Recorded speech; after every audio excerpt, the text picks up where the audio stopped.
All right, next up we're going to be talking about menus, and there's lots of them. I think over 150, depending on what firmware update you're on. I'm still on 2.00 at this point. I'm not on 2.10. So if you've updated at the beginning of this course, you should be fine. Even if you're on 2.1, I think all these menus look exactly the same because I don't think it had affected them at all. So I want to eliminate a lot of menu confusion. One of the things a lot of people rag on the Sony cameras is the menu systems. And if I can eliminate some of that confusion, I will definitely try. First thing is that icon that you see like right before aspect ratio has a little mountain inside of it. That is a photography only item. And if we go to page 2, you see the film strip next to file format. That is a video related menu item only. Now, sometimes Sony screws this up in the menu. There's them, and I will explain as we're going through it, like why didn't that have an icon in front of it for photography only when obviously you just couldn't do anything with video. All right, let's go through the top tabs or pages or whatever you want to call them at the top. This is your camera settings, your custom settings. This is your wireless. These are all your applications. This is your playback and your utilities, or I think they call it your setup tab. So going back, actually, I'm going to start on the last one because that's like, I'm going to work my way back because the stuff on the far right is like the easiest stuff to remember where things are. And that's where the most of the confusion comes from. And I think a lot of people are like, get very frustrated. They're like, they spend minutes in the menu trying to find something. They finally find it and then they go to take the shot and the shot has already happened. It's gone, you know, that kind of thing. And I definitely feel that frustration too. So let me see if I can help you eliminate some of that stuff. The last one is kind of like utilities, stuff that you don't get into that often. You don't change that often. Like for instance, you know, if you're going to NTSC and PAL, you're going to set that once. It's based on your country, basically. You're going to set it once and you're done.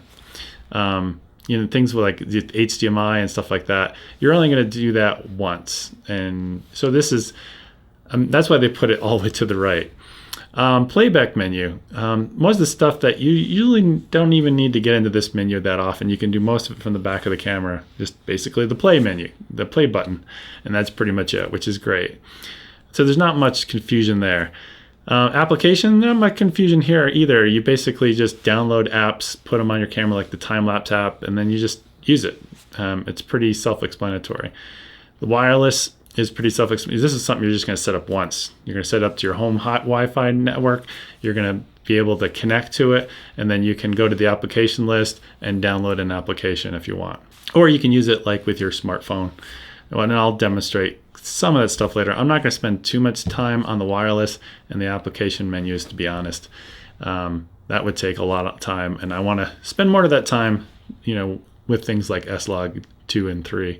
So that leaves these two tabs, which I think generates the most confusion.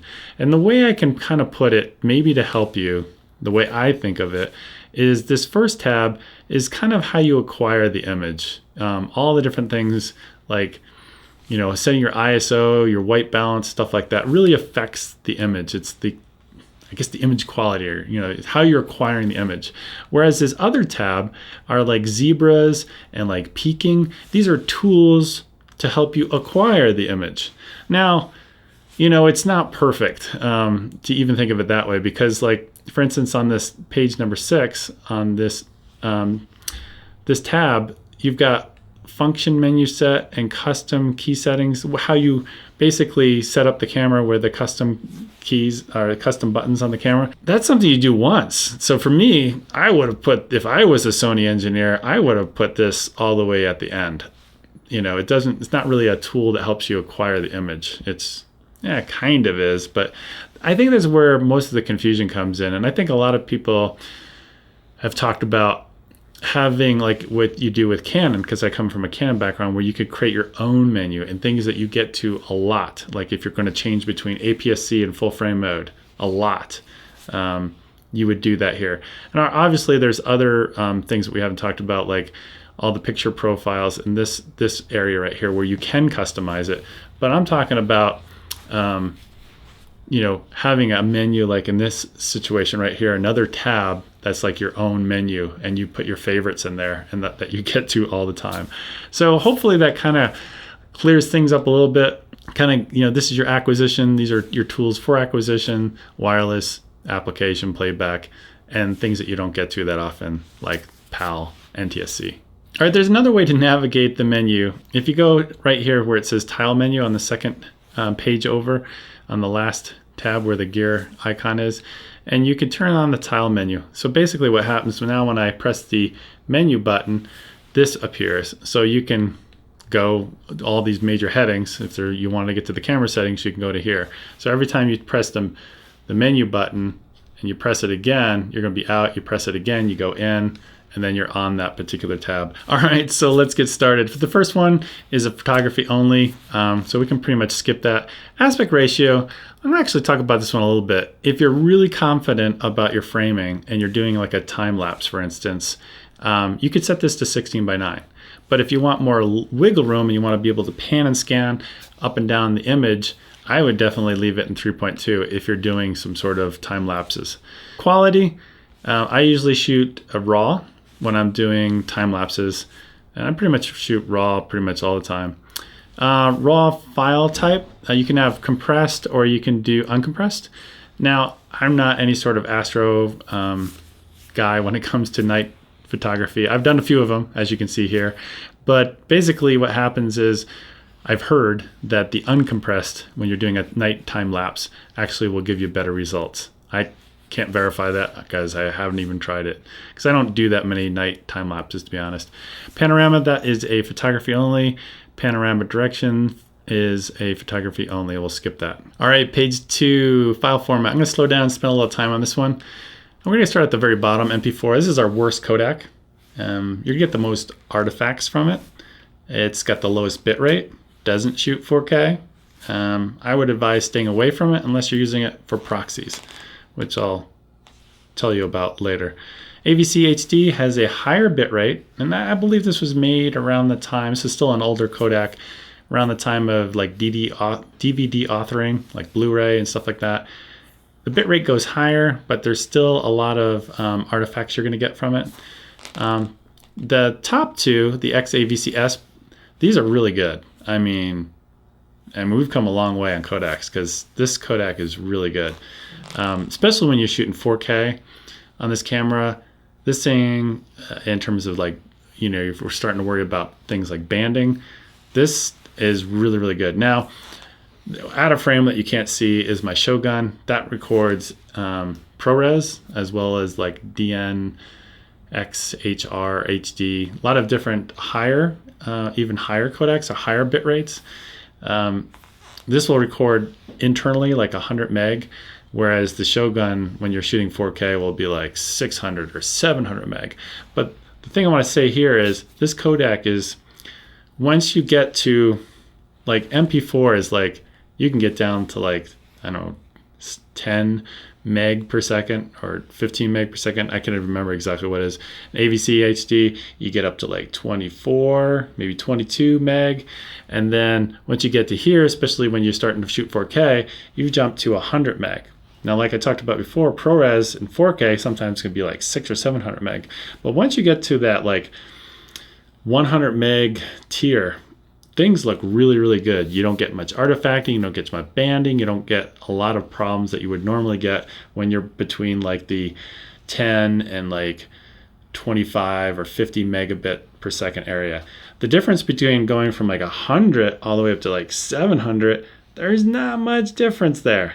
All right, so now I'm going to demonstrate the different codecs for you. And this first example I'm going to show you is with water.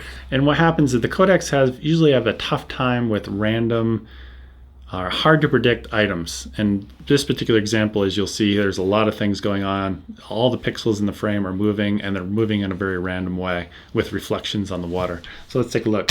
It's MP4. Average bit rate is 16 megabits. And I'm going to zoom in here in a minute, but I want to show you distance. It's AVC HD, bit rate's higher. And then here we go all the way up to 4K, much better. So here we are zoomed in, MP4. And then I'm going to go right to 4K, XAVCS, and you can see it's a lot cleaner. It's going to be a lot cleaner for a couple of reasons. One is just because there's more resolution, but the other thing is the codec. And water is not like the greatest example. Right now it's springtime and the leaves are not out in the trees yet, and usually what I like to do is get the wind going through them. So what I'm going to do is throw you an example, actually shot in the a7R II, It's got the exact same codec, exact same bitrate, all that stuff. So let's take a look at that next. All right, so this is MP4, average bitrate of 16 megabits. Again, there's all the leaves. You get a lot of artifacting. Here's AVC HD, 21 meg. And then we've gone to XAVCS 1080. We're up to 47 meg. Now we've zoomed in. So you're going to be able to see the artifacts much clearer as MP4. And we go AVC HD. It looks definitely better than MP4. And then we're going to move on to, here's XAVCS 1080. And then we've got 4K XAVCS, which has a bitrate around 100 meg. And then here I've thrown in ProRes LT, which is the lowest, but you can see the bitrate at 310 is much higher. And then we've gone to 660 ProRes HQ. And then here we've switched to DNX HR, around 700 meg. Here's another one, the SQ version, around 700 meg. And what you can notice is there's not going to be much difference with these ones that are coming out of the Shogun versus the internal codec. And just for a reference, I'm going to go all the way back to MP4 and you can see, wow, yeah, there's a lot of artifacting going on there. So basically, I think it's just a good example of if you're going to shoot and use this camera, you want to get the highest quality. I would say definitely XAVCS and definitely do it in 4K will give you the best results. Now, a real quick note on editing programs. If you've got an old version, I think it's Final Cut 7 on the Mac, XAVCS will not work for you. Now, there was a problem with Resolve 12. Resolve 12.5 is at new codec support. So if you're actually editing in that, which is totally free, by the way, and it's an amazing program, and I'm actually contemplating on me personally going from Premiere Pro to using Blackmagic's Resolve, DaVinci Resolve 12.5 as an editing and a color grading package. You can now use it with the XAVCS on a Windows platform. You couldn't do that before.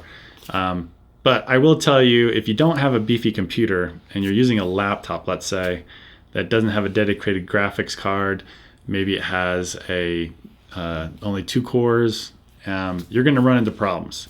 So if you bought this very expensive camera, I don't know, I think you owe it to yourself. Go out and buy a nice beefy computer. Either a laptop, some laptops can do it, especially if you have an integrated graphics card, and you might have to lower the resolution of your your source monitor or whatever you're looking at to be able to play it back in real time.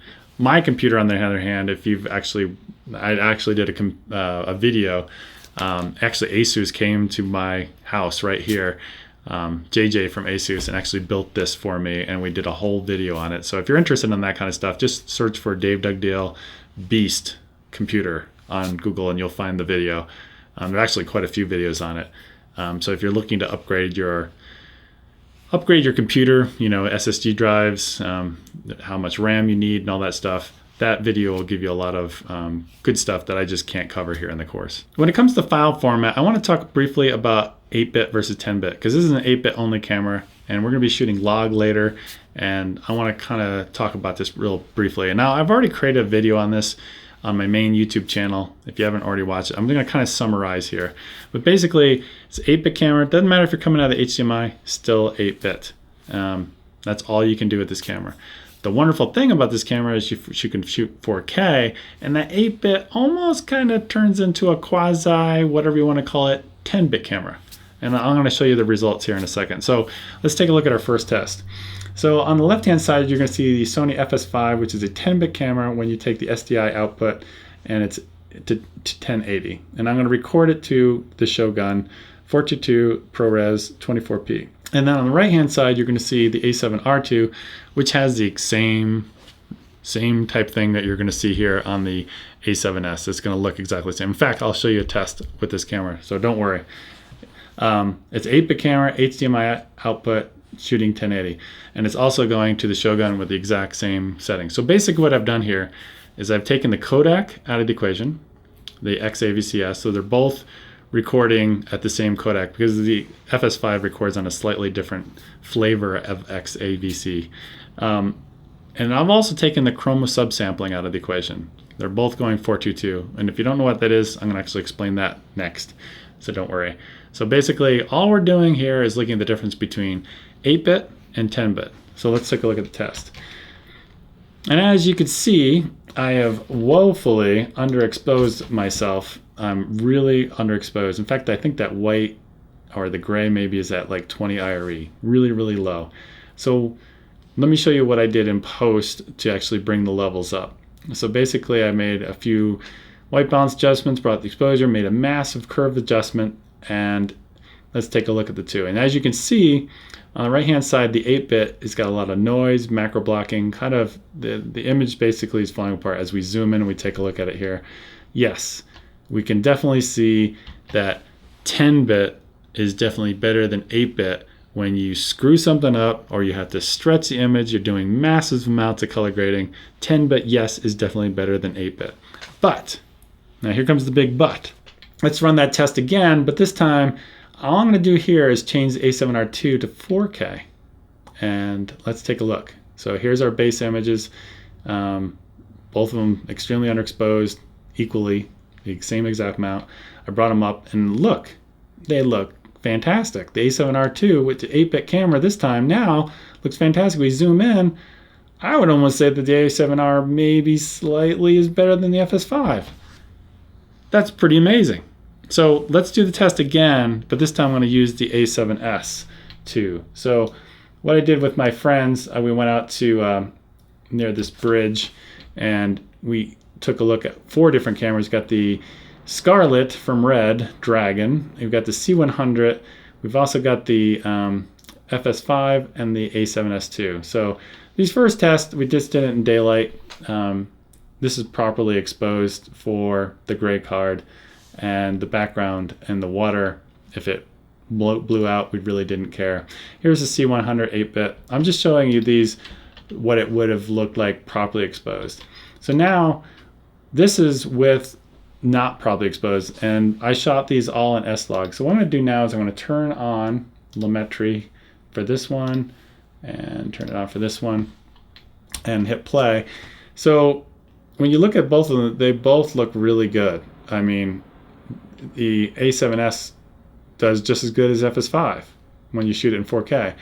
Now here's the C100 on the right, A7S is on the left, and I went C100 is actually worse because it records in a lower bit rate, has a worse codec basically. This is I think this is the C100 original. So what's interesting about the C100 is it's got a 4K sensor and they're in camera downscaling it to 1080. So they've got some kind of cool stuff going on there. But I would say in this test, A7S actually looks better than the C100 in this case. Let's move on.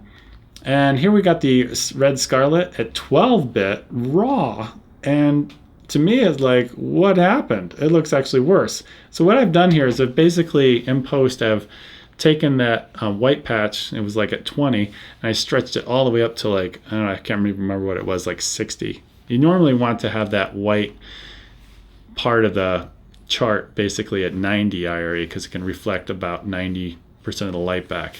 I mean, anything above 90, it gets to be more, I would say, a specular highlight kind of thing. So that's what's great about this test chart, basically, is I can match cameras quite easily. And as you can see, the Scarlet is not doing so well. So what I want to say here is, when it comes to 8-bit versus 10-bit, this camera almost acts like a 10-bit camera, even though it's not, when you shoot it in 4K. All right, next up, we're going to talk about Chroma Subsampling.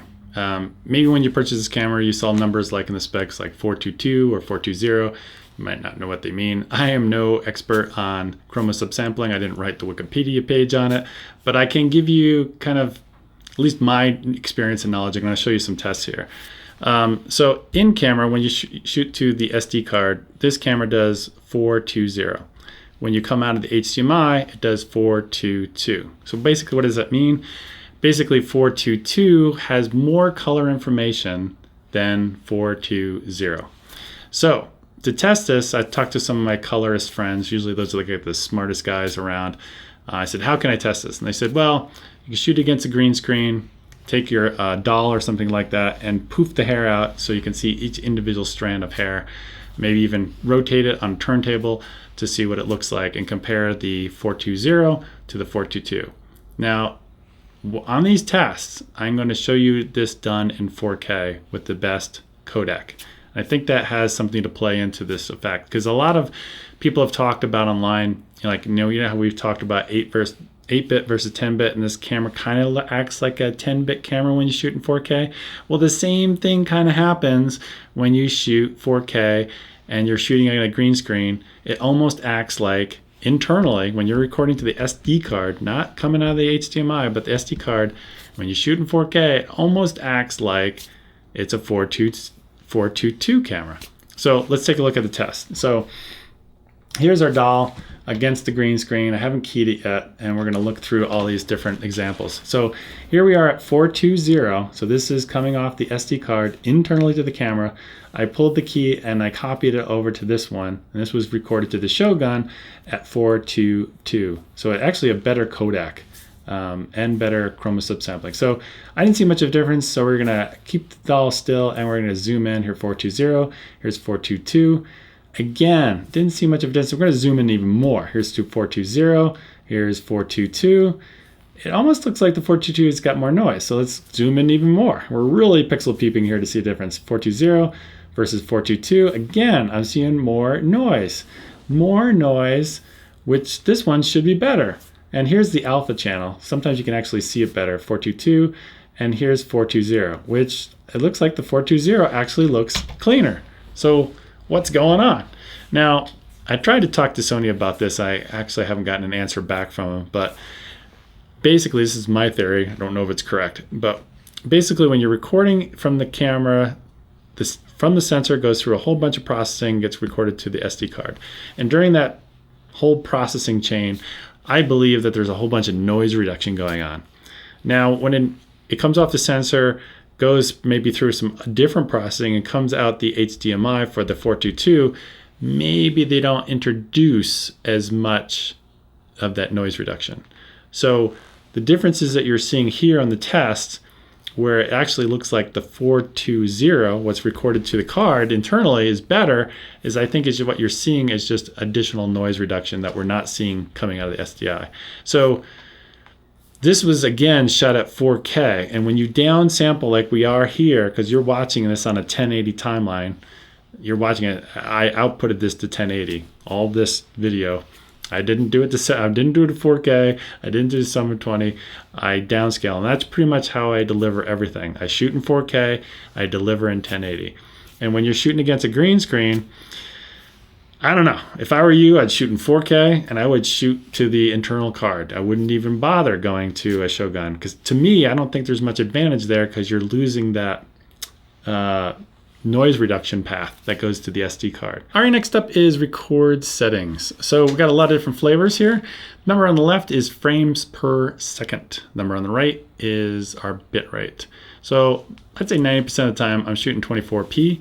Now, if I were to shoot, let's say at 30p, and I publish to YouTube or Vimeo, well, they're going to rewrap or retranscode it basically, and it's going to render out at 24 frames per second anyway. So you might as well shoot, if you're doing YouTube or Vimeo, you might as well shoot at 24 anyway, for the most part. Now, I think YouTube has made some changes. If you shoot at 60 frames per second, it might honor that and actually show it to you in 60 frames per second, but I don't know if Vimeo does that. So most of the time it gets rewrapped. Now, if you go to the movie theater and you like that certain look of what's going on in the picture in terms of the frames per second, then shoot 24. There's no reason not to. It's usually, I think it's a smaller file size. Now, if you're doing stuff for broadcast, which I don't do, for like a news station, they might want it in 30. So if they're saying we want the deliverable at 30 frames per second, then you would choose this. Now, 60 frames per second, usually for me, when I think of sports or I think of my kids doing some action, I usually will shoot in 60 frames per second. Now, this knocks these ones down here. You can record in 4K, but up here, this is 1080 only. You can't record 4K 60 frames per second with this camera. What I usually do, and this is not really a post-processing type of course tutorial, But basically what I do is in post, I'll bring that footage in and I will basically stretch the image, not the image, but the actual clip on the timeline out. And it creates very silky smooth slow motion like you see here at 60 frames per second. Now, if we move our way down, we have two choices of 120. We have one at 60 meg and 100 meg. I would choose the 100 meg, higher bit rate. Now, when you do these, you're going to run into noise issues. I'm going to show some examples here in a second, but basically 120p is at 1080, and what happens is it crops in. So your normal zoom or your normal lens, let's say you're shooting with a 35 millimeter, might look this way, but when you go to this particular setting, 120p, it's going to look like this. It's going to basically zoom in on the image because it can only handle so much of the sensor and be able to process it at the same time, I believe. But what happens is if you're running, now this is great if you have lots of light and you're outside. I use 120p quite often. It looks pretty darn good. But when you get into night situations like this and you're shooting at 120p, you can see that 60p looks a lot cleaner than 120p if you need to slow things down in kind of a low-key environment like this. All right, moving our way down, you have dual video record. So you can turn this on or off. And so basically what this does is it creates a separate file. So let's say you're shooting a7Sii, it'll also create an MP4, like a proxy file that you can use. Why would you want to do this? I personally never do. But let's say you're like doing news gathering and you're shooting a7Sii and you're shooting MP4 at the same time, and like your editor or whoever's at the news station says, I need that file right now. We've got to put it to air. I don't care what quality you give it to me. Just give me something. So you could basically take this, set up your Wi-Fi connection, your wireless connection, send the file, the MP4, because it's very small, to your phone, and then you could just email your editor or whoever at the news station, and boom, they've got it.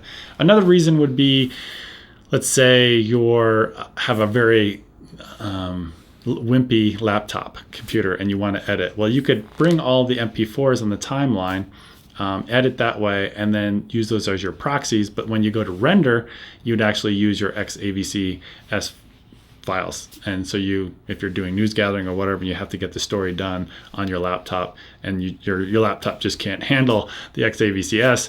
It might just do fine with MP4. You could definitely do it that way. All right, HFR settings. That stands for high frame rate settings. There's two different ways you can capture slow motion in this camera. The default way, where you don't have to do anything, you either shoot at 60 frames per second or 120 frames per second. You basically capture in camera, and then you want to watch it back in camera, you hit the play button, it's going to play back in real time. It's not going to look slow or anything like that. And you'll have audio. And so when you bring it into post, you'll have to stretch that clip out on the timeline, get nice, smooth, slow motion. The second way to do it, which is actually farther in the menu, which I'll explain later, there's another way to do it where you can actually record, and then when you play it back on the camera, it'll play it back really slow and you won't have any audio.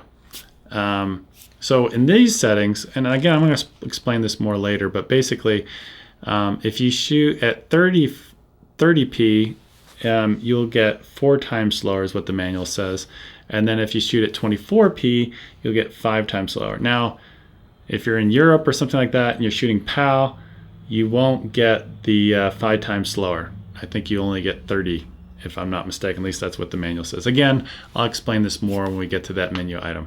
All right, next up is drive mode. This is photography only. I'm going to skip it. Bracket settings, photography only. I don't know why there's not an icon showing you it's photography only, because you can't do bracket in video. Sony needs to fix that kind of stuff. Flash mode, skip. Red eye reduction, can't do in video, skip. Focus mode, we can do. So let's take a look at this. So what I've done here is moved from movie mode to the M mode on the mode dial. And we've got lots of different choices right here. When you move this to movie mode, you only have manual focus and continuous autofocus. But when you're here, you've got a lot more different choices.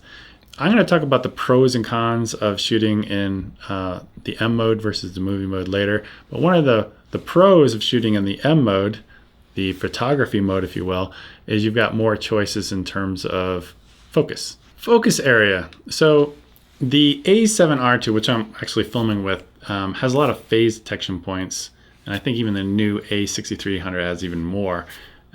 Works great in autofocus with video.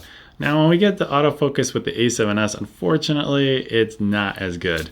So a lot of the stuff that I'm going to talk about, maybe you might try, but to be honest, since the autofocus on this camera doesn't work as good, I don't use it as often as I do on the A7R2.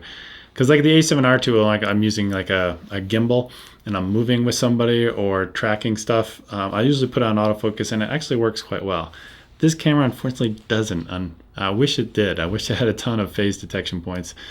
So what we're going to do here is step through. So the first one is wide. So let me go ahead and demonstrate that. If I press the shutter halfway down, you'll see that those two boxes came up. And there's a whole bunch of boxes. They're fairly large, and they try to find the nearest object to focus on. And I'm going to do a whole section on focus later in the course. So I don't want to spend too much time on this, but if we go here and we go down to zone, you can actually take your cursor and move this zone around. So if there's something, let's say you're doing an interview and a person is on this side of the frame, and maybe there's people in cubicles on the other side of the frame where the boxes aren't, and they're moving around a lot. Well, maybe you don't want to have that autofocus being confused. And again, I don't know if I would use autofocus in an interview situation with this camera because it doesn't work as well. But let's say it's really run and gun and you just don't have time to set it up. Maybe you go to zone and set this. But again, this particular camera autofocus does not work that well. Moving way down, we have center. Now if we go ahead and press the shutter halfway, you can see it's basically just a box in the center. So if you want to focus that way, sometimes what I'll do is I'll grab focus like this, and then I'll go into here and I'll switch it to manual mode once I've locked the focus, and then I'm good if I don't have time to punch in and actually check my focus. A lot of times you're doing run and gun and you just you just don't have time. I'm gonna go down to, so this is flexible spot large, and we have small and medium. So let's just pick, let's pick small. And you can see how small it is. When I press the shutter halfway down, it just picks it on that particular area. Now you can take and move this around. So if I take the small, you can actually take the front and rear dials and position it where you want it to and lock on the focus that way. And the next one down is expanded flexible spot. So you'll see this box appear, and I can use the jog wheel or I can use the front or rear dials. When I use the jog wheel, basically what happens is it tries to focus in the center box first. If it doesn't find anything of high contrast, maybe like right here, there's not enough contrast, or actually let's put it right here. It'll expand out to the dash box, and it can say, oh, now I can see some contrast happening in that, my shade right there. And you can see it took it a while. It's going womp, womp, womp, womp before it found it. Now, if this had a lot of phase detection points, it would snap right on and it wouldn't have that issue. And I'm moving our way down. The rest of them are grayed out, or there's only one left grayed out. We can't even use it for video. At the beginning, and I said these menus can be confusing. Here's a really good example. So we just did focus area. Now we're going to go to focus settings on the next page. So now if I choose this, not much appears, nothing happens. And you're like, well, what's going on here? And then you can see on the lower right, there's a little jog wheel. So if we move the jog wheel, what do we see? We basically see the exact same thing we just saw, just kind of displaying it in a different way. And all these things that you see here that are all grayed out, those that, I guess it's photography only because we can't get to it when we're in video, but you get wide, zone, everything that we had before. It's just another way representing it. AF Illuminator. So this is where you turn it on and off. Remember, it's that red LED in the front. So let's say you're shooting in a photography mode, like the M mode, and it's really low light, and person in front of you can barely make them out, and you can't get focus. So what do? You just leave the AF Illuminator on, press the shutter halfway down, grabs focus. Maybe then you go from auto to manual and just lock it in and keep it that way. I've done that before. But let's say you're in a dark situation and that red light keeps turning on and off, and you're like, the person's getting very annoyed by it, your talent or whatever. Then you can just go in and turn it off right here. The only thing I'll add to this is you cannot use this with a mount adapter. I don't have one, so I really can't demonstrate it to you. Exposure compensation. if you wanted to, in movie mode, I wouldn't recommend doing it this way, although I'll admit I do it occasionally when I'm in a big rush, but you can use exposure compensation. You can hit the dial and do it here, but basically there's an actual dial on the top of the camera that goes from 0 to +3 to -3. And so what you need to do is you need to put the ISO in auto. So if you're at this won't work if you're at 1600, let's say. If I put it to auto and I move this dial, you can see it gets brighter and it gets darker. And I wouldn't recommend changing your exposure that way, but if you wanted to, you could definitely do it that way. Next one down is exposure step.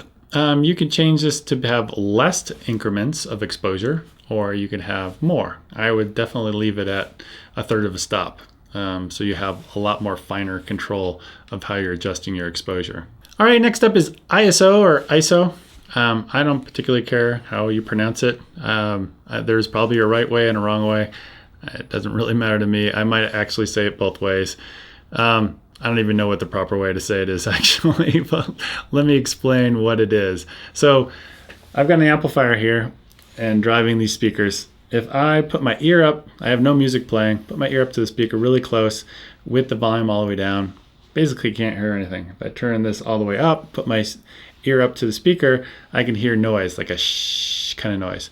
Well, that's a very good analogy to what's happening here in the camera on the sensor, and as we bring up the gain or the amplification or the ISO to the sensor, basically what's happening is two things. It gets brighter just as this gets louder, and as this gets, you bring it up, it gets noisier. Same thing happens here.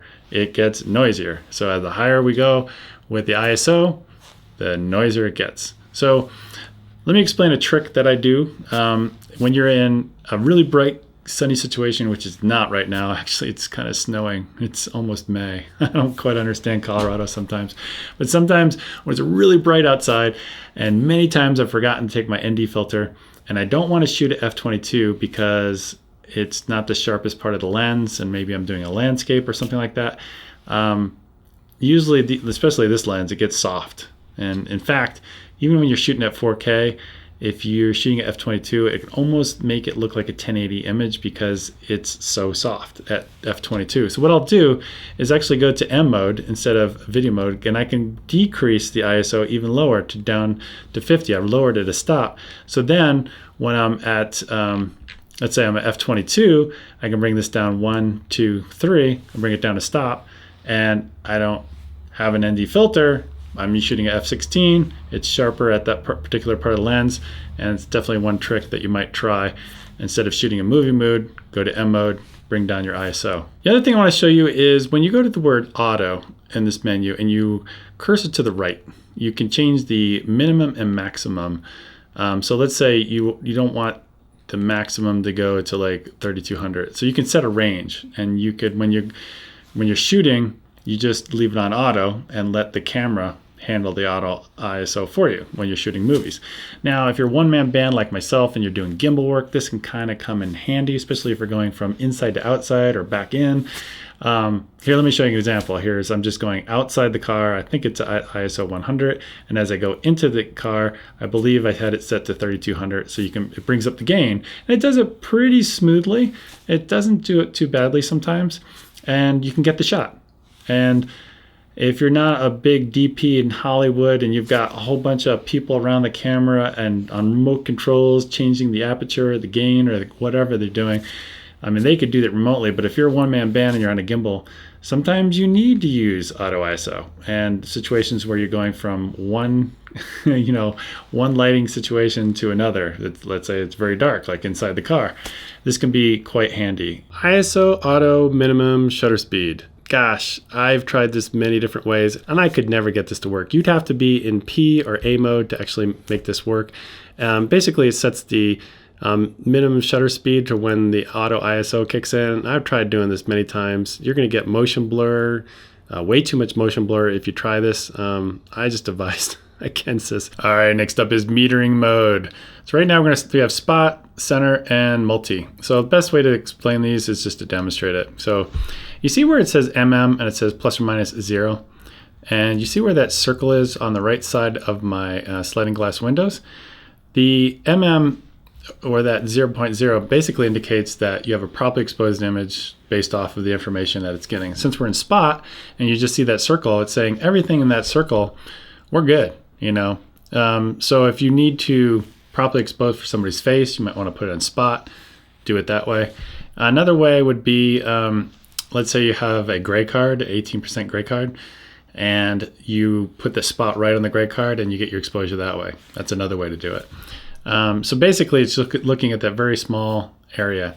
To be honest, I don't use it that often. I use it sometimes when I'm using gray card, but I usually don't look at that. I usually more look at the histogram myself personally. Back in my Canon days, I used to rely on that quite a bit, and it worked pretty well. In Sony land, I guess you could say, I don't use it that often actually. Next up is center. So this is looking more at the center of the frame, and I don't have it memorized, but basically they say measures the average brightness of the entire screen while emphasizing the center portion of the screen. So as we move this around, you can see it's still on 0, but as soon as I start to slide it over maybe here, it's taking more into account where that middle of the sliding glass door is. And then if I move it this way, it's actually getting darker. So if I move it this way, it's going to get very dark, and it's going to flash -2, because that's as much as the meter can actually read. If I move it kind of back in the center, there we go, we're back at. So basically it's looking at the entire frame, but it's mostly weighted, I guess it's weighted in the center is from basically what it's saying here. It's emphasizing the center. So let's go to multi. Let me read this one off because I don't have this memorized. Measures the light of each area after dividing the total area into multiple areas to determine the proper exposure. Yeah, basically this one looks like even more of the frame. It doesn't center weight average it. It looks pretty much at the whole entire frame. And as we move this around, actually let's change the exposure here so we can get up to where even. And as we move it around, you can see that it is moving. It's only moving about a third of a stop mostly as I move it back and forth. To be honest, most of the time I just leave it on this one and I just glance at it. Most of the time I'm looking at the histogram. When we get into exposure later, I'll explain more about that. All right, next up is white balance. I really don't want to spend much time on this. In fact, I'm just going to cursor through this like a madman, all the different ones that you've got, and there's lots. I'm going to have a whole chapter on it, so I really don't want to spend much time on it. The only one thing I want to say is I wouldn't get to it from the menu this way. That would just take way too long, and you have to use this so often. I would hit the white balance button that we assigned to the right side of the cursor and then change it that way. All right, next up is DRO Auto HDR. If we go into here, you'll see that HDR, the one below here, is grayed out. It's only photography only, so we can turn the DRO off or level 5. DRO stands for, I believe it's dynamic range optimization, although they have it heavily abbreviated in the manual. They don't even actually say exactly what it is, but that's my best guess. Basically what it does is it creates a little hump around 2030 IRE to give you a little bit more shadow information.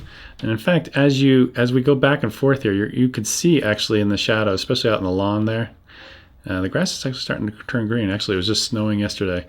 Let me take a look here. If we look here on this example, you'll see that this is DRO at level 5. You see a little hump around 20 to 30 IRE, and this is what it normally looks like with it off. And as you can see, that curve comes down like this rather than coming down and then having a little bit of a bump there. So best way I can do is kind of show you some examples. So let's go ahead and step through a few of them here. So here's DRO off with these girls playing the flute. And here is DRO at level 5. And you can see basically it brought up some of the shadows. So if you need that, you can definitely use that. It's not always useful. Like for instance, here's DRO off and my jacket's at from 0 to 10 IRE. But if you go to level 5, it pretty much doesn't do anything for the jacket. But here, where the jacket's between 20 and 30 IRE, let's go ahead and turn it on. You can definitely see a difference as it brought the jacket up if you need to. So here's the difference between having it at level 5 or off. Now in this case, DRO doesn't work really well. Here it's off. I'm gonna go ahead and turn it on, and it does some funky stuff to our skin tones, which I really don't like. So there's some instances I don't use it. But there are a few instances, sometimes I'll be filming in here where I have like really dark cameras and they're in that 20 to 30 IRE range, and I just wanna bump it just a little bit. Sometimes I'll use it. All right, next up is creative style. So I got a whole chapter on creative styles and picture profiles, so I don't want to spend much time on it here. The only thing I want to point out is you've got all these creative styles, right? And then you get down to here, and then you get to these kind of these boxes, ones that have boxes. Here's 1, 2, 3. What I like to do here is sometimes like to compare. And sometimes when they're, like if you wanted to compare, let's say standard against, I don't know, neutral. You see they're 2 steps away, and sometimes it's hard when you go through that step, your eye forgets, even though it's just a fraction of a second. So that's what I do. Let's go down here to keep that one standard. This one will be, instead of vivid, you cursor to the right, and then you just go up here, or actually down, until we get to neutral. So now we go into here, creative style, and we flip back and forth between these two. We could see the difference between neutral and standard really easily. And you can see there's a difference in the sky. At least I could see it from here. And there's some other minor differences. And also what you can do too is if you wanted to compare like the same style, let's see, go into here. This is something I do sometimes when you have time. Sometimes you just don't have time. But let's make this one standard as well. And then what I'm going to do is I'm going to increase the contrast to maybe -1. So what I do here is I'll go back in, and then I'll go back and forth between the two, and you can see the difference between -3 and -1. And you might want to bake in that look a little bit more, so you add a little bit more contrast. And it's like, well, I like that one a little bit better. That's a great way to do it. So if you cursor to the right more, this is how you would change the contrast, you change the saturation, and you can change the sharpness. All right, next up is picture effect. To be honest, I don't use this. I'm not going to say it's gimmicky, but it's a little gimmicky. So I'm just going to step through some of these really quick. And as you can see, I mean, if that's the look you were going for, and that's what you wanted in post later, then go for it. I don't know why you'd ever want to do that. But there's some really funky ones in here. There's some in here that you can't shoot video with, but you can see a lot of them are grayed out. But if you wanted to have like a toy camera normal, you could do it that way. You know, if you're looking for kind of an Instagram-y kind of effect or one of these, yeah, go for it. All right, next up is picture profile. Gonna have an entire chapter on it. I'm just gonna breeze through this really quickly. If you cursor to the right, I've actually altered these already to myself, but basically what I'll do is I'll cursor to the right, and then as you go in here, you could change all the different gamma curves. Like I said before, we're gonna have a whole entire chapter on this. It's gonna be quite complex because even within this, there's tons of sub-menus and menus even below that. This gets very deep and very, I don't know, complicated is the word, but there's a lot of stuff going on here in the picture profiles and defining the look that you want in camera, or the kind of look that you want in camera, and then you're going to actually post-process it later. All right, next up is zoom. I'm going to talk about this in a lot more detail later. As you can see, I'm zooming in or I'm zooming out, and I do use this, and there's a lot of different ways to set this up. Once we get to that part later in the chapter, I'll explain this more in detail. All right, next up is focus magnifier. If we go into here, we'll see this box appear. I'm just going to get out of it because I'm never going to go on it that way. I'm just going to hit the C1 button to get the focus magnifier. And you'll see it says X1. That means it's just a one-time zoom. Basically, it's not doing anything. And if I press it again, you can see it's a 4-time zoom. So I can try to grab focus. And right now I'm in the movie mode. You can see I'm moving the focus around here. So what I'm going to do is actually go into the stills mode. And if I press the C1 button once, twice, you can see now we're at 4.2. Let's bring the focus in. We got our scale just appeared, which is very nice. And if I press it again, whoa, now we go into 8.3. So now we can really fine tune that focus and get it just where we want it to be. So this is a great tool if you're wanting to get critical focus. What you can do is go to the M mode on the mode dial instead of movie, and then once you've got it, then you can go back to movie mode. Now we're back in movie mode. I want to show you one more trick, and I know I haven't really talked about zoom yet, but let me just show this to you. Instead of like going back and forth on the dial, what I found works pretty well is if you go to the zoom function, which I've set up to my select button on the back, and go all the way up to 2x, and then I'm going to raise the camera up so I can actually do this. Hit the C1 button. And now I'm zoomed in. It says it's 4x, but it's more like 8x. So I can go ahead and grab focus this way. I know it's kind of different. To me, it's a lot quicker than using the dial. I'll just zoom in, grab focus, or punch in even more, grab focus, and then pull back out again. Like you just go like this and like that. Long exposure noise reduction. You can have this on or off. I typically will leave this off when I'm shooting night time lapses of the stars. Because what happens if you leave your shutter open for, let's say, 15 seconds? Well, the way it processes the noise reduction, it has to process it for 15 seconds. Well, if you're doing star time lapses, you don't want to like take a picture, then have it wait, and then the stars kind of move, jump, and then they move, jump in between all those 15 seconds. What you want to have happen is it stays open, flops, and then stays open again. And after it's written to the card really quickly. So you're basically getting this nice, smooth motion to the stars. So then what you do is you would take your images into like Lightroom, do your noise reduction there, and then create your time lapse. The next one down is high ISO noise reduction, and I'm in movie mode right now, and it's got a little symbol next to it that says it's photography only, but this is one of those confusing places. Why don't they just gray it out? They know I'm in movie mode, and it's a high ISO noise reduction. You can change to different levels here, but I've tried many tests on this, and it does absolutely nothing to the video file. So there's nothing going on there. So again, this is kind of a Sony menu confusion item where why don't they just gray it out? Center lock autofocus. If this is grayed out, that means you're in manual focus mode. Just switch over to continuous autofocus and you'll see it. Best way to explain it is to show it. So you can either have this off or on. Just gonna put it on, and then this message comes up. And basically what you do is line that box up to what you want to track. So I'll just click the center select button. You see I made a box around the camera. You can see I'm shooting at f2.8, and as I move the camera around, and even as I move it forward, or I move it backward, you can see, or at least it's hard to see from here, but I don't know if it's staying in focus or not, but it's trying to track it with autofocus as an object. I typically do a lot of stuff with people's faces, so I usually use face tracking, but if you have an object you want to track, you can do it this way. Again, the autofocus in this camera compared to the a7R2 is not as good, so I don't use continuous autofocus that much on this camera, so give it a try and see if it works for you. All right, next up is Smile Face Detect. You can have this off so it doesn't track faces. You can register faces, which I'm actually going to demonstrate actually more later in the focus chapter. And you can have it turned on, and we're just going to leave it on for this example. All right, I'm shooting at f1.8, so the depth of field is probably this thin for this distance. I don't know, I'm probably about 6-7 feet away from the camera. When we use this, I wouldn't use it that often. I probably wouldn't use it in an interview situation unless the person doesn't move much and you're shooting at a wicked shallow depth of field like this. You can tell the background right now is all very blurry. Like I said, it's very, very thin. You want to keep the box size pretty large in the frame. If it gets too small, it can't do it. If I were to go way back in my closet and my face is, maybe the box is about that big, it'll kind of cut in and out. If the person scratches their nose a lot, like they have the cold and they're doing something, it should lose the box, although it's not. not working well in this demonstration. Normally, it will lose itself.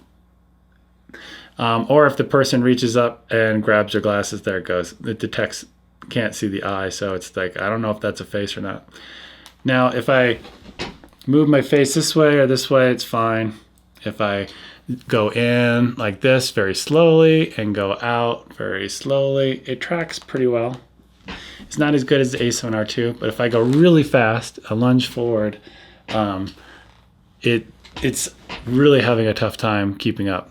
At least I've seen in the past. If I turn my chair most of the way around like this and I look away, it's not going to focus on the back of my head. It's going to focus on there. And then, come on, focus, focus, there it goes. And another thing to watch out is kind of almost a pumping, breathing kind of effect. And you'll see that at the edge of the frames. And I've had this happen many times where you're shooting a very shallow depth of field, you're in continuous autofocus, you got face detection turned on. And I don't see it right now looking at the Shogun. Sometimes it's hard to really detect, especially on a small screen on the back of the display. But you'll actually see it kind of pulsate in and out in the corners, and that's not very cool. Maybe if you're shooting 4K, you can zoom in just a little bit, get rid of that pulsating in the corners. But you can kind of see it, especially on specular highlights, you can see it shimmer kind of coming in and out. And you might actually see it on the blinds. I can't do it, it's backwards. The blinds over, the blinds over here. So that's pretty much it. But Probably the best case scenario of using this, or when you'd use it the most, is in a situation like this. You're shooting at a super shallow depth of field. Even if I were to take a mic stand, which I've done before, and I placed it right here where my eye is, and I focus right on that spot, and again, the depth of field is really thin, sit down, match my eye right up to that light stand, pull the light stand away. Even if I move slightly, I mean just like a half an inch or a quarter of an inch, my eyes will be out of focus. And as you can see, my eyes they're dead on. As long as I don't move much, that's the thing. And I don't move quickly. You could use this, especially when you're filming yourself or when you're shooting at a super shallow depth of field, and you can go back and review the footage to see if it's not like pulsating in the corners or you're missing focus. Soft skin effect, photography only, skip it. Auto object framing, it's only stills related, skip it. Auto mode. So you can shoot in auto mode if you bring this dial all the way to the auto switch. Again, if you kind of purchase this course, I think you kind of wanted to take it to the next level. Shooting in auto is kind of a recipe for disaster. Although, you know, sometimes I've done it, I was like, oh, it looks pretty good. But most of the time it's like, no, it didn't work out the way I wanted to. Scene selection, very similar to the last one. You can rotate to this as SCN on the dial, and you can try different scenes. I've tried it. Sometimes, again, it works. Most of the time, it doesn't do a very good job. You can actually get a better image by doing it manually. All right, movie/high frame rate. So if we go into here, there's 4 options, and then there's another 4 options. So the first 4 options, normally what I'll shoot is I want to control the shutter speed, and I want to control the aperture myself. If you didn't, you can do the shutter speed or aperture, or you can go into program and shoot that way. So basically what happens here is the default normal way where you record something, let's say a diver going off the diving board, you play it back on the camera, it plays back in real time, goes off, splashes in the water really fast. In post, you're going to take that and stretch it out, that clip out in the timeline to make the slow motion. Now there's another way to do it, which is some way, I usually don't do it this way, but if your cursor all the way up, you can see now we have 4 choices, and these are all high frame rate. So again, I would normally do it in the M mode, where I control the aperture and the shutter speed myself. Now what happens here, let's say if I were to hit record and film my hand going in front of the camera like this, here I'm going to go ahead and play that back for you. And as you can see, my hand going in front of the frame is going slow. So it's playing back slowly. So that would be the other way to do it. Now when you do it this way, you're not going to have any audio. All right, next up is SteadyShot. You can turn this on and off. And as you probably already know, it's this, the sensor actually moves around to counteract your movements as you're holding the camera. And if you ever turn the camera on, take the lens off and look inside there and look at it, you'll actually see it moving around like not like a piece of jello, but it moves basically, which is pretty darn cool. And it works pretty well. Let me show you a couple examples. So here's on an airplane.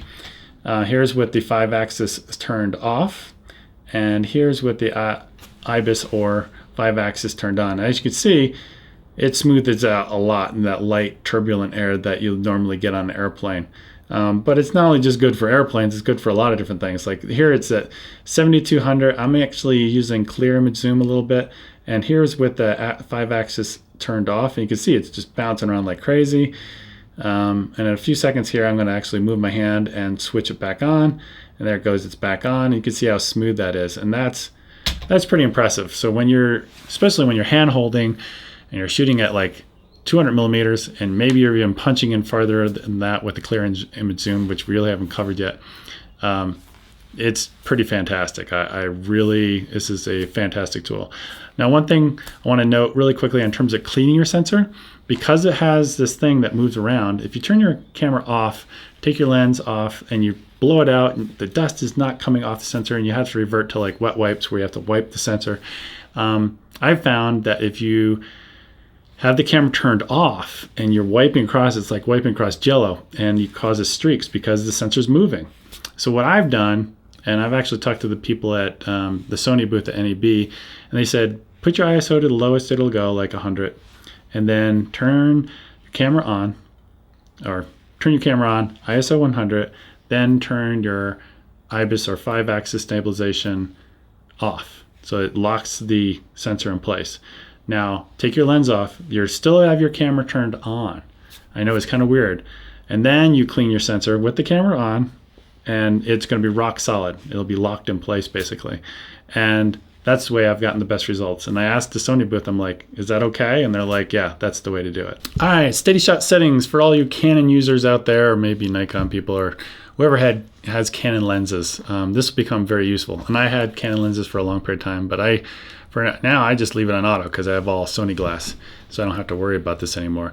But let's say you have a zoom, a 70 to 200 zoom, and you want to use that 5-axis stabilization. Well, what you have to do is you have to go into manual, and then you have to choose this, and then you have to go all the way to like 200 millimeters. And then the way the sensor is going to move will correspond to that focal length.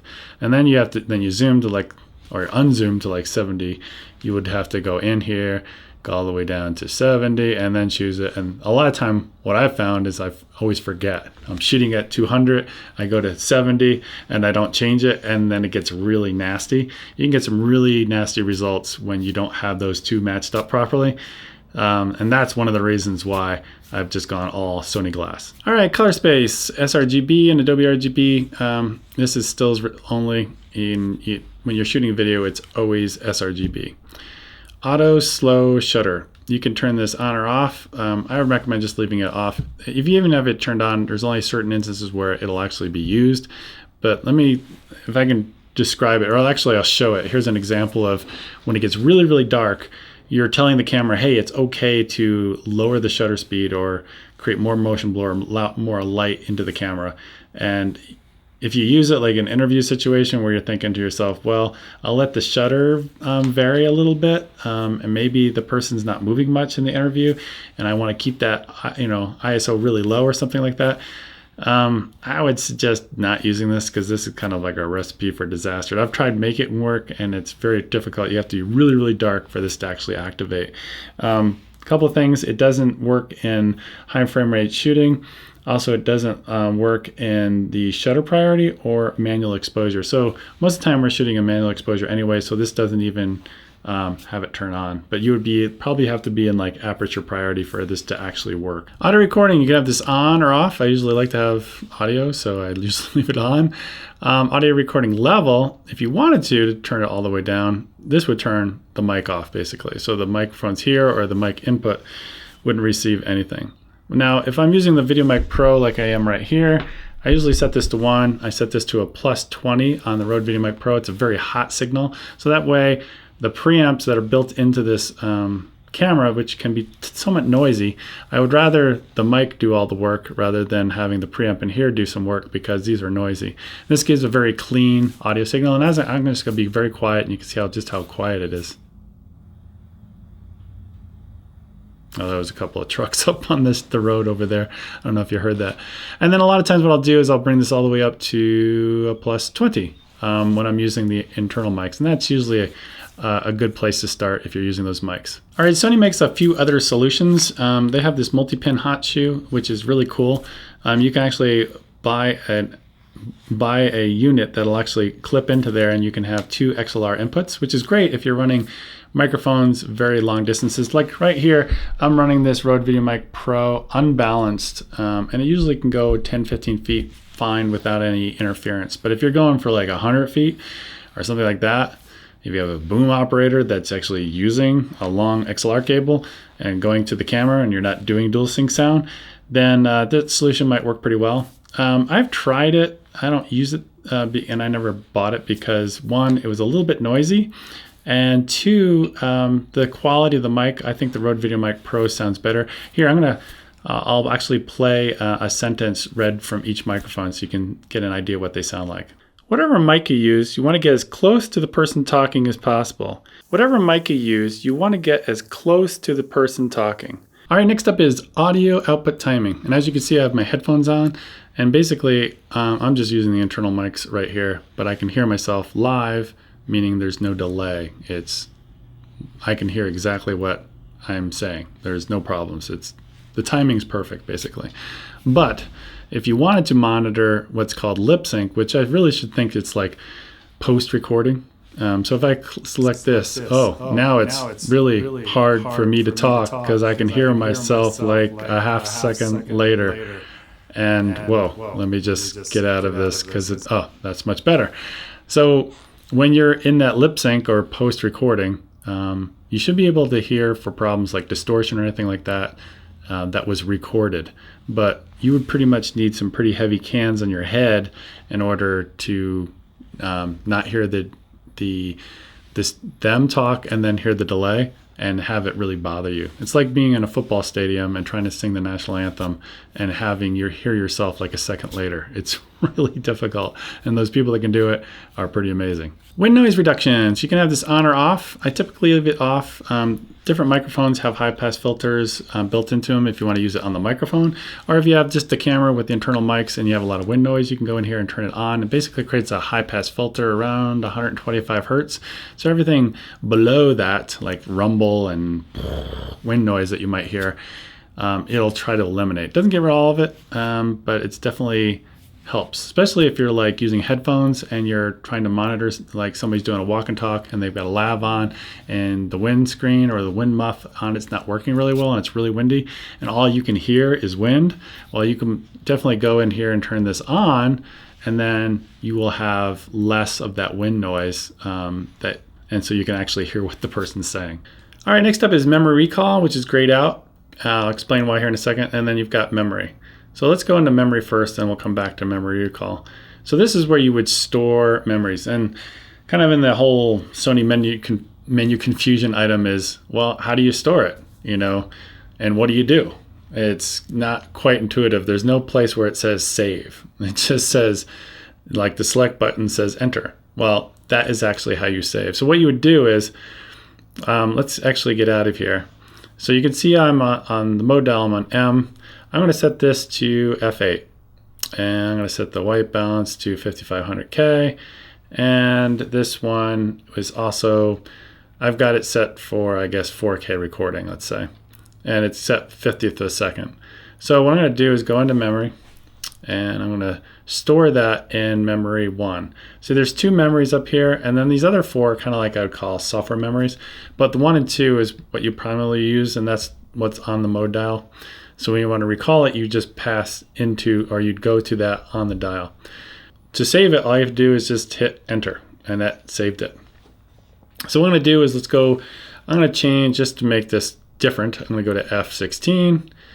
I'm going to change the shutter to 120th, 25th, and let's go into, actually right here, really quickly. I'm going to set this, actually it is set to HD, but what I'm going to do here is I'm going to set this as 60th of a second. So this is kind of set up for slow motion. And then what I'll do is go back to where we were, memory, and go here, and then I'll save this to 2 by just hitting the select button. That's all you have to do. So now I've got both. So now if I want to recall it, all I have to do is I'm going to go to memory 1, and you can see that it's set for 50-second, F8, etc. Whereas this one is set to 125th, F16, and it's 60p. That would be a great way to go between slow motion and like 4K footage if that's the way you had it set up. The reason I don't do this, you get tripped up a lot. That's basically what I'm trying to say here is use it with caution, because there's so many different things that you can save in here, from shutter speed and autofocus and white balance, that doing so, going into one of the memories, can actually get kind of confusing. So use it with caution. So finally, we're on to the second tab. That first tab took a little bit over an hour. We're going to be speeding it up here at this point. So next up is Zebra. So you can go into here. There's a lot of different options. We're going to be covering this more in exposure, but I'm just going to kind of cursor through here quickly. You got off, 70, 75, and you work your way up. And then you've got these 2, you got 100 plus, which is normally what I use. So again, this records into the super whites, so it's telling you when it's basically going above the super whites, when things start clipping above that, which is usually what I want to know about as an overexposure tool. But you can definitely use this in different ways. So for instance, I think this stands for standard plus range. I'm not exactly sure. I couldn't find it in the manual. But basically, this is great for like setting up green screen. So let's say you want to light the entire green screen super evenly lit. So what you could do is you could lower this to like, I don't know, a +1 or +2. And then you could say, I want the green screen all even at like 70 IRE. Unfortunately, I can't demonstrate this for you right here. We'll work on it. When we get to the exposure chapter, I'll actually show you. Because when I come out of the HDMI output of here to the Shogun, which I'm recording with, it doesn't record the zebras, those type of overlays. So I can't even demonstrate it here. So I'm going to have to like actually record the back of the screen when we get to the exposure chapter. MF Assist, that stands for Manual Focus Assist. To make this work, you have to be in one of the photography modes and you have to be in manual focus, which totally makes sense. So best way to explain this is you turn it on, and I'm just going to demonstrate this for you. So if I rotate the barrel, you can see that the distance scale comes up and it punches in. In this case, it's punching in at x4.2. And then if we just rotate the focus until we get it in focus, boom, we're in focus. We got the distance scale, 9 meters. What's that? It's 27 feet or something like that, and which is about how far those bushes are away. So that's a handy tool. I will say that I usually turn it off because I just got so bothered every time I reached for the barrel, it punched in on me, and I didn't want it to because I was using peaking at the time. And sometimes peaking to me is more valuable than punching in and punching out automatically, and it can be very distracting. In terms of magnification time, you can set that to 2 or 5 seconds or no limit. No limit means that once it punches in, it just stays in until you like hit the shutter halfway down or something like to escape out of it. All right, next up we have grid line. So if you go to rule of thirds, that's the first one you come to. You could see that we could, if we're panning across the horizon, we could use that lower line to use that on the horizon, or I changed my tripod here. I could actually use this. Actually, it's going off a little bit, but no, I'm gonna say like right there. If you're panning across the horizon like that, you could use that as your rule of thirds. To be honest, it's about the only time I ever use it. If we go into here, we got square grid. To be honest, I don't know what the use for square grid is actually. I'm sure somebody has a use for it out there. And then the last one, which I believe, this one I believe is for actually zooming. So if you were to put this particular object wherever you wanted to zoom, let's say maybe right at the top of the mountain, for instance, and if I had a zoom lens, which I don't right now, I could actually zoom in on that, and it would probably follow that diagonal line. All right, working our way down to marker settings. If we turn this on, we have a lot of possibilities. So if we go into marker settings, first thing we'll do is to turn the center on. That'll be quite obvious what that does. There's the center marking. Sorry for all the trucks. We'll go to aspect ratio. A lot of times what I'll do is go to 2:3:5 to 1 right here. And then you'll notice that we've got these white bars up here. So if you were to pan across the sky like this, you'd keep everything in frame. So I've actually hit record and I pan around. This is, I would know to keep the mountains right in the middle, along with your talent or whatever you're filming. And if we move our way down, we can turn this off, and we'll turn safety zone on. Now I'm not a TV guy, but I'm guessing if you keep within that white box, you'll be fine in terms of TV. I'll turn that off. And then the last one is guide frame. And gosh, this looks a lot like the rule of thirds, so again, I'm not too sure exactly what people use this for. Audio level display. I love having this on. You can turn it off if you want, but you can cycle around all the different display items. Like you can see, you can turn it off this way, or you can have it on, and you can see the meters dancing around. So I particularly like leaving it on. One note is if you're in one of the photography modes, you won't see it until you hit record, and then they actually pop up. Display button. So we've got your monitor, which is a large screen on the back, and your finder, which is a small EVF. So we'll go through the monitor first and how you want that set up. So the first one is graphical display. And as I toggle back, you can see that kind of gray area down below. I'm going to show it to you in more detail. I'm going to leave all that. I'm going to leave everything on, in fact. I'm just going to go and hit enter. And what I'm going to do is hit the display button on the back of the camera, and we're going to cycle through. That graphical display that you see, in fact, when I change the aperture, you see how F9, F8, F9, and you can see the graphical display, it's showing that as well. It's kind of redundant. It gets in the way. It clutters up the screen. I don't like having it, so I actually turn that off. So we're going to hit the display button again. You can see we got a whole bunch of information around the image, which I do like to have sometimes. Press it again. Now we have a very clean image. That's pretty much it. It's just the shutter, aperture, and ISO, and our light meter. Hit it again. We get our histogram, which is great. Hit it again. We get our level meter. A lot of times when I'm on a 3-axis gimbal, I like to have that, so I leave that as well. And then the last one, if you're in a photography mode, you're going to get this screen, which gives you like everything in the kitchen soup or kitchen sink. So let's go back in here, and I'll show you the way I have it set up. I turn off the graphical display. I don't need it. Like I said, it kind of clutters things up.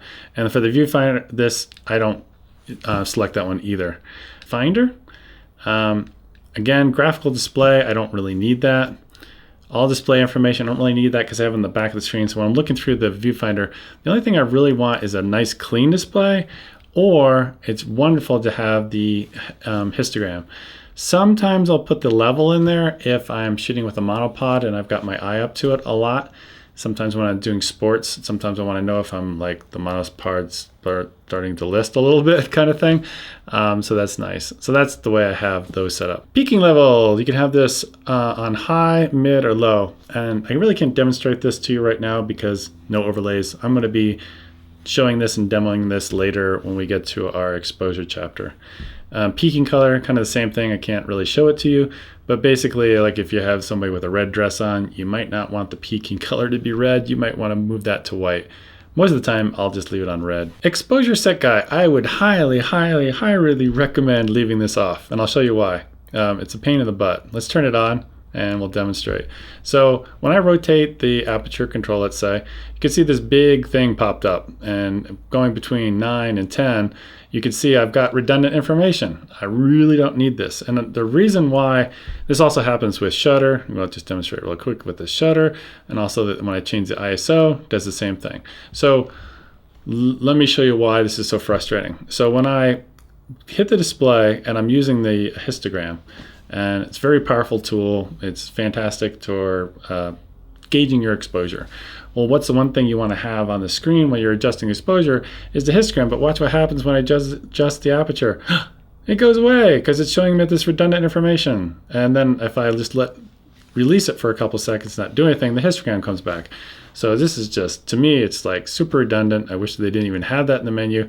Because I think it might even be on by default. So if it's on by default and you're wondering why you're always losing the histogram, that's why. Live view display. So you can have the setting effects on, meaning that the creative styles, the picture profiles are taking effect before you hit the record button. This has to do with when you're shooting movies in the photography modes. So the best way to demonstrate this, I'm just going to turn this off to show you what happens. So right here we have a wickedly overexposed picture, but watch what happens when I hit record. Boom, the exposure changes. Yeah. So if I were you, I would definitely leave this on. Now this has nothing to do with movie mode, because when you're in movie mode, what you see is what you're going to record. You'll see the exact same, it'll be exactly the same. But when you're in any of the still photography modes, just want to repeat that if even with this on, it's going to be slightly different. Watch what happens when I hit record. Look at the color of the sky. So here's before, and I'm going to hit record now. And see how the color of the sky changed ever so slightly? So in the stills modes, you just want to be very careful. You're going to see a minor difference. Again, I would definitely leave this setting on. Autofocus, area, auto clear. So you can have this on or off. The best way to just to demonstrate it. So press the shutter halfway down, boom, you can see that little green box. Let's do it again, yeah. And I'm just holding my finger down, it stays on the screen. So I go into here, we'll go into on, and then when I do it, it's actually coming up with others. See those little boxes? Basically, I'm holding the shutter down and it goes away after a second. So if you don't like having those boxes there. Again, this whole menu confusion thing is, if I go to movie mode, it doesn't matter if it's on or off, it always stays on all the time. So again, I don't know why Sony doesn't put a little icon there showing that it's only a stills related item and not have anything to do with movies. Pre-autofocus, this is a stills related only item, but I will tell you, I leave this off because I don't like it trying to find focus even before I press the shutter halfway down. It's constantly looking. I'd rather just be wildly out of focus, and when I tap it, it goes into focus. And it's possible, I haven't run tests on it, but it could be draining the battery a little bit since it's always running. All right, zoom settings. So I'm gonna actually slow down on this one a bit. I'm gonna show a lot of different examples. We're gonna talk about APS-C, crop mode, full frame, 4K versus 1080. I'm gonna show you a lot of different examples, resolution, and it all kind of fits in this zoom thing where we're talking about optical or digital zooms and stuff like that. So this is a great place to slow down. So let's go in here and we'll talk about these 3 different ones that you can have the zoom set up for.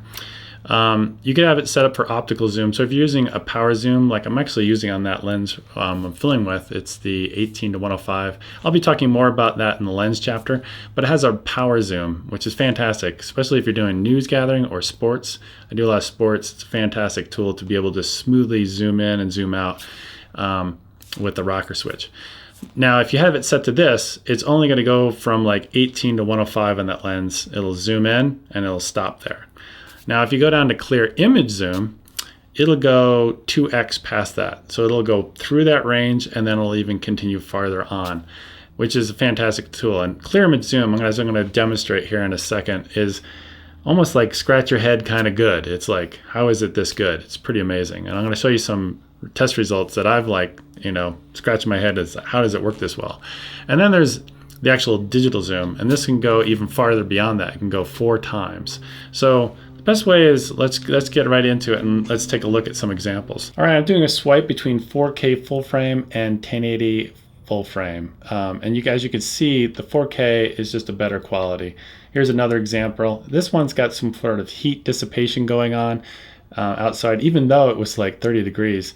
This one's harder to tell the difference, but 4K is slightly sharper. Next up, we have 4K on the left, 1080 on the right still. And then when we zoom in, obviously in terms of this text, 4K is definitely sharper. And again, we're downscaling all of this stuff onto a 1080 timeline. On the left, we have 1080 APS-C, so that's a crop mode. And on the right, we also have 1080, but this is full frame. But what I've done here is I've actually added 1.5 magnification with clear image zoom. So I want to see the difference between the two. Let's go ahead and hit play. And as you can see from this, I haven't zoomed in or anything yet, they look pretty similar. And when I zoom in, I would almost say that the APS-C mode is actually better than using the clear image zoom when in 1080. All right, the next test we have 4K on the left. And what I've done in post is I've actually magnified it 2x.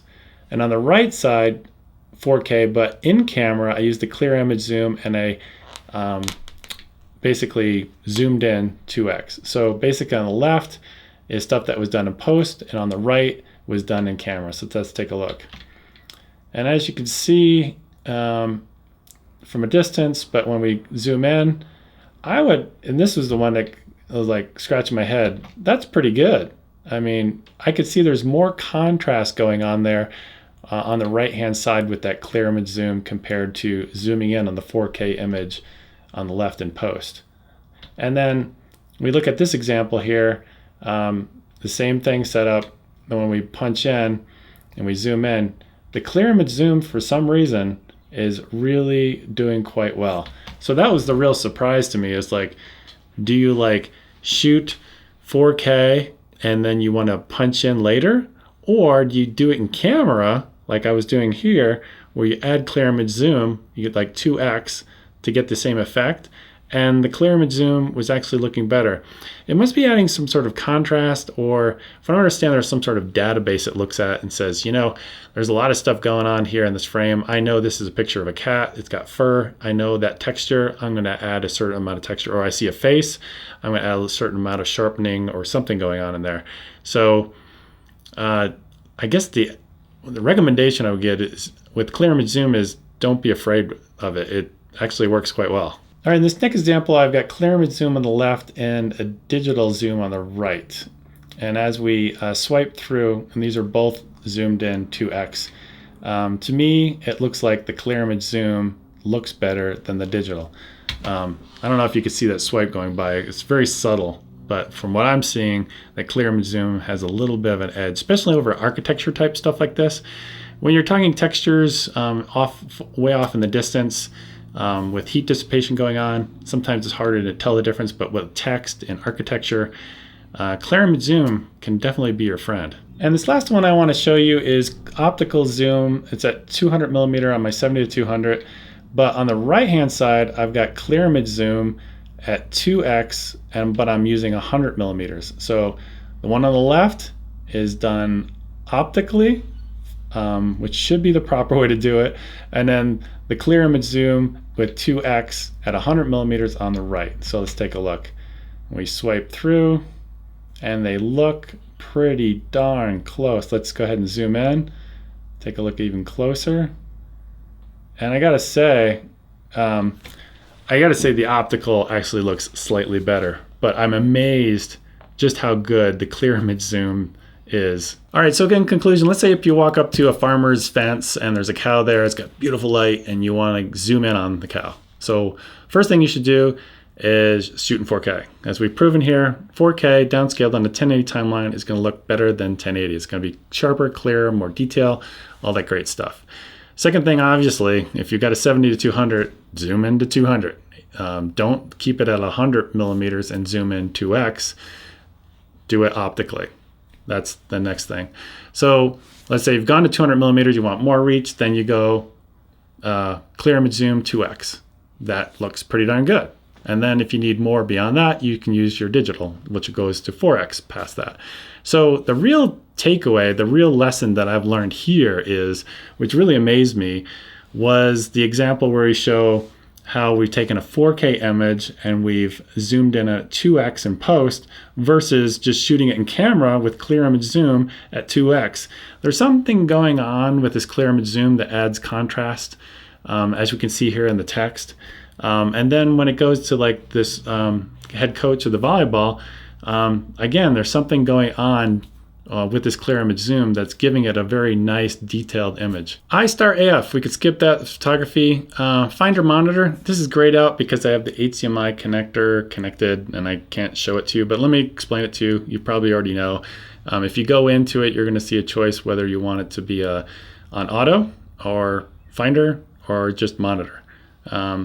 Like, I'll give you an example. When I use a 3-axis gimbal, the part of the gimbal is back here, and it can kind of get in front of this eye sensor that's right where the EVF is. And when you bring the camera up to your face, the display turns off to save power, and the EVF turns on. And when you pull it away, the opposite happens.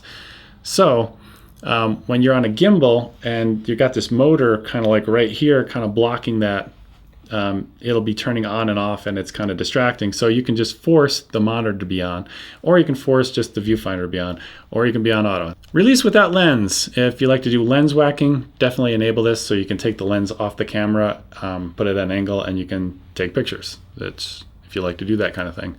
Release without card. I like to have this disabled. Let me show you. If I try to take a picture right now, it says, hey, can't take a picture because you don't have a memory card in there. So real quick, my workflow is before I leave in the morning or go on a shoot, I format the card. So what does that do? That means A, to be able to format, you have to power the camera. That means there's a battery in it.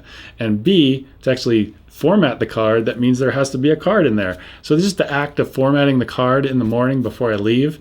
That means I'm ready to go. I haven't forgotten my battery and I haven't forgotten my SD card. Priority set, these two are photography only. Don't have anything to do with video. Don't know why they don't have an icon next to them. These two are, again, photography only. We're going to skip these two.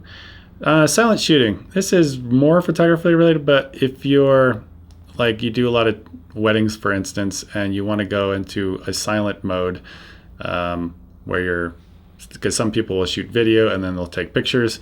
One thing I'll just warn you, if you do go into silent shutter, you're going to still get beeps like focus confirmation, but what you won't get is the sound of the shutter going in and out. But what you will get when you do shoot this way is, let's say there's a truck or a bus moving by your frame, you take a picture, the image is going to be skewed, you're going to get rolling shutter. So just keep that in mind when you use silent shooting. E-front curtain shutter, that's photography only, we're going to skip it. This one we're going to kind of skip. I mean, it If you wanted to relate it to time lapses, this is a photography only type thing, but the only way you could get this to work is if you're in the auto mode, and I never shoot time lapses in the auto mode, so we're gonna just skip that one. Exposure compensation set, that's photography only, skip it. Reset, EV comp, I'm gonna skip that. Face registration, so you can actually register your faces, so if you want the bride to be the highest priority, you could have the bridesmaid, the groom, whatever you want it in. Or if you have like a street reporter and there's a crowded street and you want just to focus on his face, so you register his face and it won't look at all the other faces, that is definitely one way. And again, I'm going to demonstrate all this stuff later on the focus chapter, so let's go ahead and skip that. All right, APS-C Super 35. I've also referred to this as crop mode if you turn it on. So basically, you've got three choices. You can have it on, which goes from the full frame sensor and crops in. And you can have it on auto, where if you have a regular E glass or you have FE glass, it'll automatically detect and say, hey, if it's an E glass, I'm going to actually use crop mode for you automatically. Or you can force it on. So let's take a look at this right here. You can see on the outside that red box, that's our full frame using all the entire sensor on the a7S II. Then you can see that movie strip, kind of that white box. That's what movies are typically recorded in. That's your Super 35. And then there's APS-C, which is that blue box. And the APS-C and Super 35 are very close. And what this is, this camera has a 1.5 crop factor. So I know I've put out a lot of words there. There's Super 35, there's APS-C, and there's crop. They're basically all the same thing. So what does that mean? Like this 55mm lens that I have on here, if I have it in the full frame mode, meaning I have this turned off, and we have a crop factor of 1.5 on this particular sensor, if I multiply 55 times 1.5, I got 82.5. It's almost like an 85mm lens when you're in crop mode. Now, when you're in full frame mode and you're taking pictures, you'll get a 12 megapixel image basically. And if we turn this on and we go over to this right here, you can see image size has gone from 12 megapixels and now it's gone down to 5.1 megapixels. All right, there's a lot of pros and cons on shooting full frame or APS-C crop mode. I'm gonna say them all interchangeably. A lot of times I'll say crop mode, sometimes I say APS-C. They're all the same. Super 35.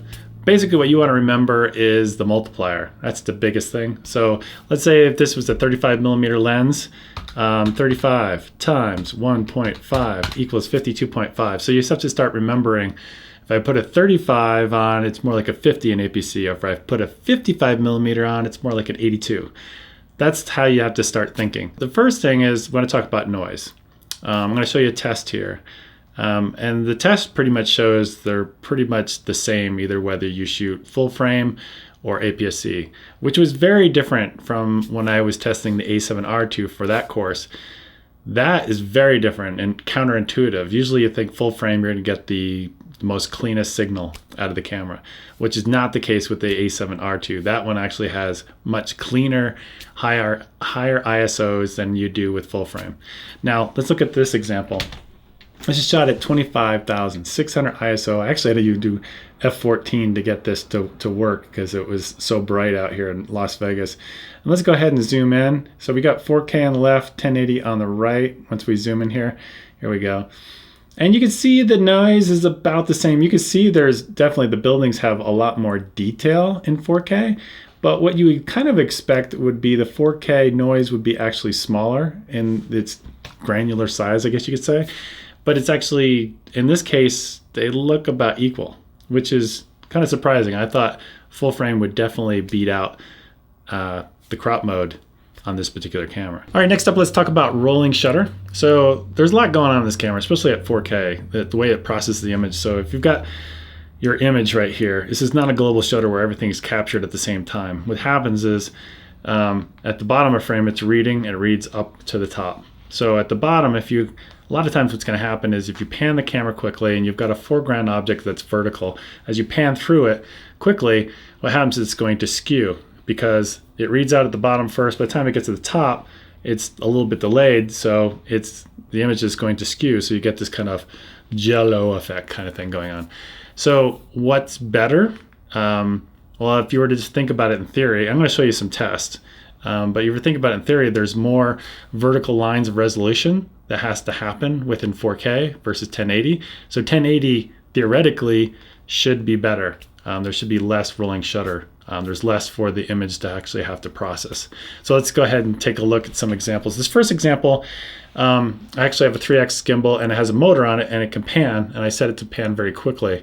What's great about it is I did the exact same speed, so the speed is very repeatable for this particular test. So we could see, because a lot of times when you shake the camera violently, sometimes you might have a certain amount of inertia or acceleration versus the next time you do it at a different frame rate or something like that. So this way at the gimbal, it's exactly the same every time I pan. So let's take a look. This is 4K full frame, going past that fence, 1080 full frame. Don't worry, I'm going to slow it down here in a second. 1080 APS-C, and let's look at the freeze frame. So this is 4K. You can see the tilt going on. There's 1080, same about the same amount of tilt. And here's APC just basically closer in, and it looks to be about the same amount of tilt.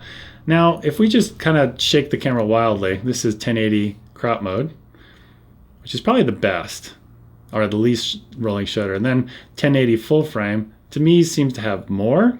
Again, this is maybe very subjective, but it's hard to measure. And here's 4K full frame, which to me looks the worst. It has the most yellow as you pan around.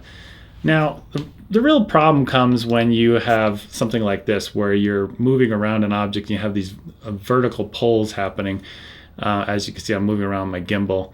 And every time I come up with a close thing here and I stop it right there, you can see that, that particular pole is tilted, which kind of irritates me sometimes. So you have to just think, if you're going to use this camera like a madman, or you're doing action scenes, or you're doing some gimbal work like this, you just kind of keep that in mind. Maybe instead of shooting 4K, you might try going down to 1080. It might be a little bit better, but the overall concept I wanted to say here, they're all bad. So just be careful on how you manhandle the camera. All right, next up we're going to talk about artifacts, aliasing, and moire. If you don't know what those are, my examples will definitely show you. You'll see the patterns develop. It's kind of a weird kind of interference where, business jackets and stuff like that can get really, create these kind of weird interference patterns, which can really ruin a shoot, especially if you can't see it in the EVF or display, and then later on you bring it into your device. So what I want you to do here is definitely watch this in 1080 on a large monitor. If you're watching this on a smartphone, it's being downsampled from the 1080 down to maybe 360, 480 or something like that. And it could be that downsampling process could be causing aliasing in itself. So when I say I'm not seeing it, but you see it on your smartphone, that's the reason. So what you want to do is actually watch this on a large monitor at 1080 for this particular part of the course. So let's take a look at our first test. So this is going to be a comparison between APS-C and full frame. And this is, again, 7 feet away, 1080, 24 frames per second, full frame. On the display, I could see more moire patterns developing, because what's happened here is it's taking that 1080 image and it's putting on this very small, tiny display on the back of your camera, and that can really fool you. When you're looking for artifacts, do not use the display. Use the EVF. That's going to be a lot more accurate for you to understand what's going on. So this is full frame, and we're just moving the jacket around here a little bit, and let's move on to the next part, which will be crop mode, APS-C. And on the display, I could see a EVF, I could see a slight amount, and the Shogun, I could see a slight amount. Here on my actual display, looking at this at a 1:1 resolution, I'm not seeing much. I'm seeing some shimmering going on, but not much. So the takeaway from this first test is APS-C full frame in 1080 is pretty good at 7 feet away, if that's where you're going to be doing your interview and you have a jacket that has that kind of tight pattern to it. All right, next up we're going to compare 1080 versus 4K. And this is the test that actually really surprised me. The first one we're going to look at is 1080, which we've actually already looked at in that previous test. But here we're going to go on and look at 4K. And as you can see with 4K, we've got some moire patterns definitely developing. In the display, I could see it. The EVF, I could definitely see a slight amount. In the Shogun, I could see a slight amount. And here on my monitor, I can definitely see some moire patterns starting to develop. They're not huge, they're not terrible, but they're definitely there. All right, next up we've got 60 frames per second, 1080 full frame.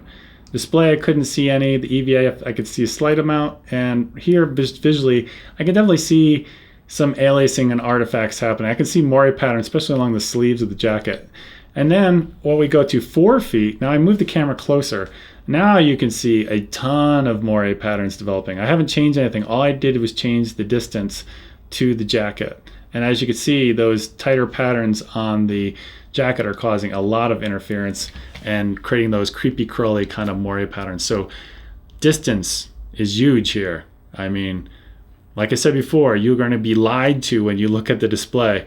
When you basically, what you want to do is when you're setting up for an interview, you want to hold the camera up to your eye with the EVF and walk in and out and find that sweet spot where that jacket is not just like vibrating, causing a bunch of shimmering or moire patterns. For this, I actually got in the jacket and this is shot at 4K. This is full frame, 24 frames a second. As you can see, when I move my shoulders back and forth, you can see some aliasing going on. I shot this at f1.8 and I had face detection turned on, thinking that it would focus on my eyes and everything on the jacket would kind of blend away at f1.8. And here's 1080, same thing, f1.8, and it looks really good. I mean, it's free of any aliasing or moire on that jacket. So the takeaways here are 4K 24p has aliasing, but 1080 24p does not. So when you're doing an interview like that, you might not want to shoot in 4K. You actually might want to shoot in 1080. Second thing we've learned is 1080 60p has the most aliasing. That's going to be your worst. And a lot of times it doesn't matter what distance you're at. You can get a lot of aliasing when you're recording at 60 frames per second. And the third thing we learned is distance matters a lot. You can use 4K, but you kind of have to move in and out, move in or farther away to kind of get rid of that aliasing. Fourth thing we learned is full frame versus APS-C. APS-C maybe seems slightly worse, but that's just because I think we're just seeing closer. I think that they're both actually probably the same. And the fifth thing is don't trust your display. Definitely trust the EVF. And the last thing I want to say is these results are very different from the A7R2, which one I'm filming on. That camera, when you shoot 4K in crop mode, you'll get the least amount of aliasing, or pretty much none. Whereas this camera, if you shoot in 1080 full frame mode, is probably the best, or crop mode, either one. So that was very surprising to me when I ran these tests. AF micro adjust. I don't own any LA adapters. We're going from like the A mount to the E mount. So I can't demonstrate this. I've never tried it, but apparently this is where you go in and actually make that adjustment to adjust the autofocus. All right, next up is lens compensation. So you got shading, which is basically vignetting. Chromatic aberration, kind of like that purple fringing you'd see on tree branches when you're shooting wide open at like f2.8 into the sun. And distortion, that would be like your barrel distortion. It's grayed out on this particular lens. I don't know why. Other cameras like the FS5, you can actually turn this on and off. And I would call some of these lenses, especially the 18-105 that I'm actually filming with, more of like a software lens, meaning there's a bunch of software going on to correct it. And if you don't use it, I'm going to demonstrate this in a second. If you don't use it, it looks pretty nasty. So these lenses sometimes only work really well on Sony bodies. In fact, I don't even know, there's no way you could put a Sony lens on a Canon body anyway. But if you're coming from Canon, like the 5D Mark III and you had the 7200 or 2040-70, there was software going on there. Maybe not as extreme, but they were taking rid of vignetting for you, and they were getting rid of like chromatic aberration for you on the fly, similar to what's going on here in the Sony camera. Now, let me just demonstrate. When I say a software lens, the 18-105 is definitely a great example. Let's take a look at that. So this is our the A7S, our A7S II with the 18-105. And you could see I got all the lens correction turned on. Now when I go to the FS5 and put the same lens on and turn all lens correction off, you can see a massive amount of bowing going on, especially kind of in the middle of that travel, like the 60, maybe 70 millimeter range. When you go all the way out, it looks pretty good at 18, but as you go in, all the way in, you can see all that, like doors and everything has got this really bowing kind of effect. And then here it is with the FS5, just if you're curious, I turned the lens correction on, and sure enough, it does a great job at correcting everything.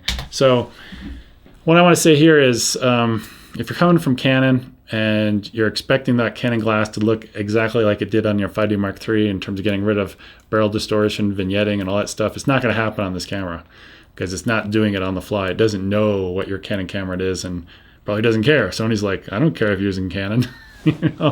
Deal with it. Buy our own glass. And that's really why I've bought all Sony glasses, because trying to fix some of this stuff in post, like getting rid of barrel distortion, can be very CPU intensive when you go to you're rendering or you're trying to do that on the fly. Chromatic aberration, trying to do that in post can be somewhat tricky. You'd have to get into Resolve to do some of that stuff. So I would, just let the camera do it on the fly, fix all these things for you. The lens is screwing up, especially these, I would call software lenses like the 18-105. And even this 55mm, I don't know why distortion compensation is turned off. My guess is Sony doesn't want to see us how bad the barrel distortion is on the 55mm lens. All right, video light mode. Got lots of options: power link, record link, standby, and auto. Basically, from my understand, and I'll put a model number up here, it's the HVL LB PC. It's like a $600 LED light that you can actually mount on this camera. It's not very big. It's very expensive. I don't think anybody's ever bought the darn thing. But you can go in here, and I can't even demonstrate it because I don't have one of these lights, but you can have it maybe power from the camera or whatever. To be honest, this is probably going to be a cop-out, but I've never tried it. It's just such an expensive device. I don't think anybody's ever going to buy this thing. So we're actually going to go ahead and skip this. All right, function, menu set, and custom key settings. We've already gone over all of this already. I mean, you could look at my settings, and in fact, probably months ago when I started this course to what we have now, I've probably even have changed a few of these items to what I have, in terms of the function set and also the key settings. I might have actually changed them because I'm constantly evolving, or maybe I'm going to do a different type of project and I might move things around slightly. But again, definitely what you want to do first is put all your most important items in the custom key settings. And once you've done that, then go to the function menu and put your secondary items in there. And then all the other stuff, you're going to have to deep dive into the menu, unfortunately. Dial setup. This is pretty much photography only. Dial EV comp, photography only. Zoom ring rotate. So the default is left, wide, right, tight. I guess T is for tight. So let's demonstrate. So if I rotate clockwise, you can see the zoom goes in and out. I can actually use the power zoom on this 18-105. Actually, I just swapped it out on this camera. And if I go back into the menu and I go down to here and now I go clockwise, it pulls out, so it does the opposite. So I don't know if you have muscle memory from maybe a Nikon or a Tamron or Takina where that zoom is going the reverse direction and you don't want to screw up your muscle memory, just switch it here in the menu. All right, movie mode. You can have it always, meaning no matter what, it's always going to record, or you could have it movie only. So right now I'm in a stills mode. So if I hit record, you'll get this message saying you can't do it in this mode. Dial wheel lock. So you could go in here and you could lock the wheels and the dials. So the front dial, rear dial, and like where I set the ISO, if you bump them a lot. So basically, I can't demonstrate this because I'm connected to the HDMI. But basically what you do is you press and hold, you set this to lock, then you go and press and hold the FM button for about 3 seconds. A message on the screen will say locked, and then you can't scroll. You can't use the front dial, rear dial, or the ISO. You just can't do anything. So then when you're done with it, then you press the FM button for about 3 seconds, release, and then you're good to go. But I usually leave it unlocked. All right, that brings us to the wireless tab. I want to take a break just for a second really quickly. And like I warned about in the description of this course, I'm going to breeze through the wireless tab and the apps tab pretty quickly. There's a few items I'm going to definitely cover. But I just don't want this course to go over 6 hours, and I could spend an hour on these two tabs, no problem, because you could talk about MAC addresses, troubleshooting, the App Store, downloading, licenses, how many, if you buy the time-lapse app, how many can you put it on? It's actually 10. You can put on 10 devices, but stuff like that, I don't want to spend too much time on. I'd rather spend the hour like on S-Log and stuff that is a more advanced topic, which I think more of you guys want to definitely hear about. All right, send a smartphone and send a computer. These two, you can only send MP4s. That's about all I'm going to say about them. View on TV, you need actual certain proprietary Sony TV to actually do this, so I'm going to skip that one as well. One touch NFC, so if you have a smartphone, you can hold your phone right up to the side of this and it'll transfer. I don't have an Android device.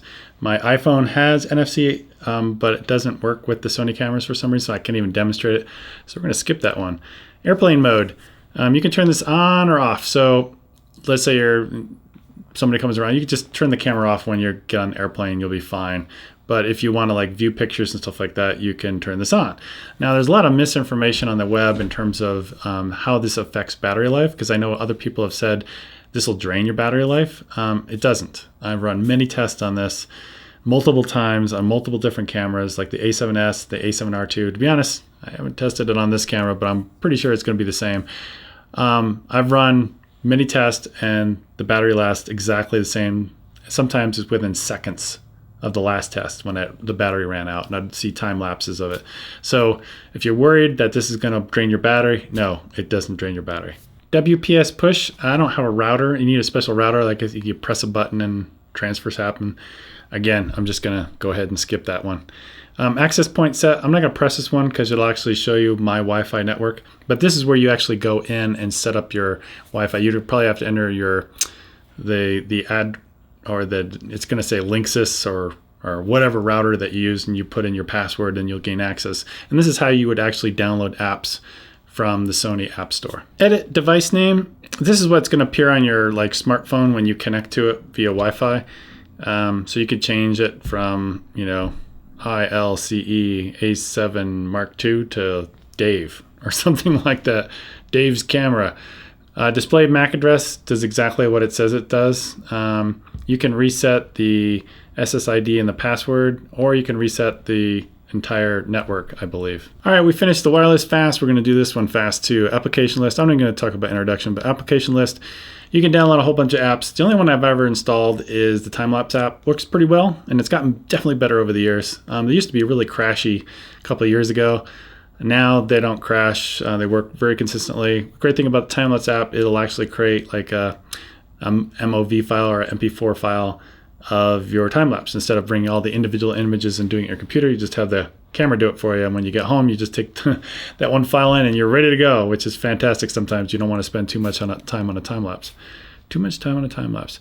All right, so the one I want to talk about right here is the Smart Remote Enabled. I'm going to go ahead and select that.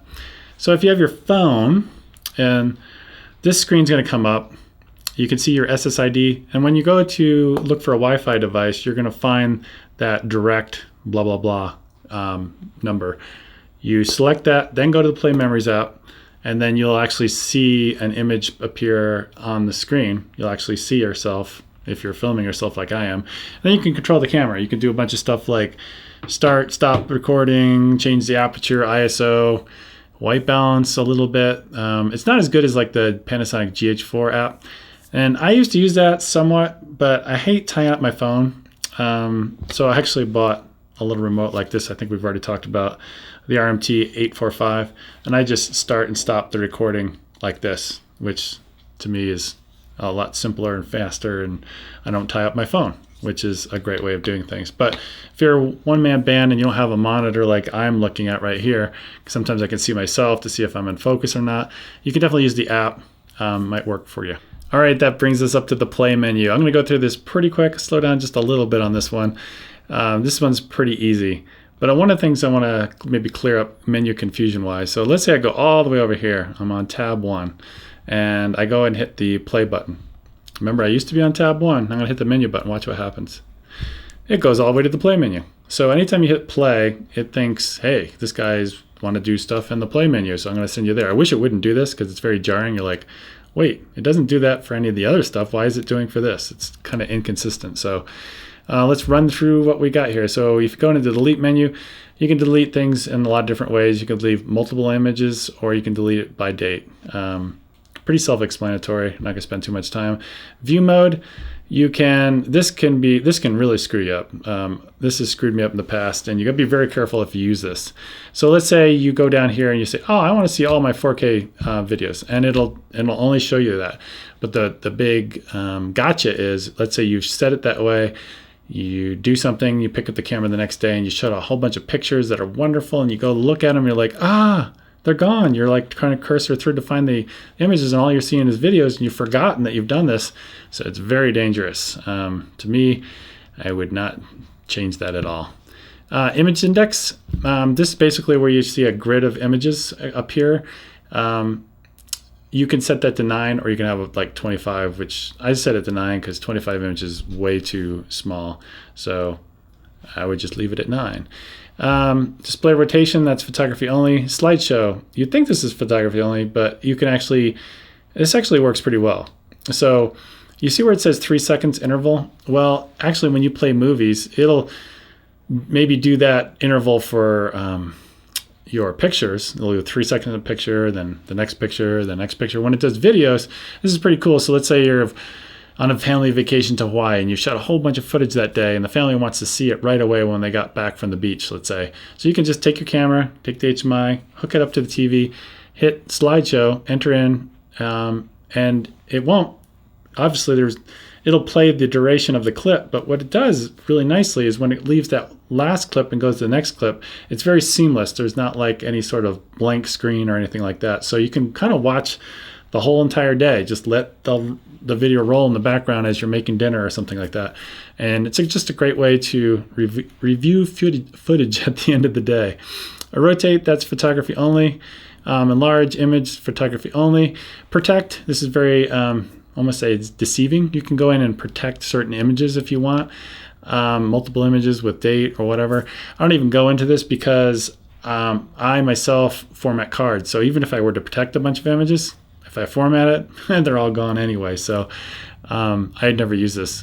And specify printing, this is photography only. All right, we're on the setup tab. So I'm going to slow down a little bit on this one. Monitor brightness, viewfinder brightness, this one, Finder, color temp are all grayed out because I have the HMI connected and I can't really demonstrate this for you. But basically what happens is monitor brightness, I've got to set it as default 0 setting. And viewfinder brightness, I have it set to +1. That's just the way I like it. I like it a little bit brighter in here for some reason. And my train of thought is I just leave it there. I don't change it. So let's say you go outside and you're one of these type of people are like, you can't see the screen. So what do? You crank up the brightness, right? And then you come inside and you've forgotten that you cranked up the brightness of the screen. So what do? When you're inside, you might make exposure changes based off of that. So that's why I always leave it at like 0 setting or +1 setting. I just leave it there all the time. I change it once and I never touch it ever again. Very similar to like if you're watching a movie in your bedroom at night and it's dark. Well, what's going to happen to the screen? It's going to go very dim because it's on an auto setting. And a lot of times you look at, maybe you're reviewing some of your own videos on the iPhone, and this has happened to me many times before, where it brings the brightness way down and you're like, wow, it looks so dark. I screwed up the color, the color grade. I need to go back and change it. And then later on, you watch it like in a room like this with lots of light. You're like, oh, it looks fine. So yeah, be very careful if you do change it. If you're going outside, when you go back inside again, remember to bring it back down again. Gamma display assist. So this is kind of an interesting tool where you can go in and you can choose like auto, or let's say you're shooting S-Log2 like I am now.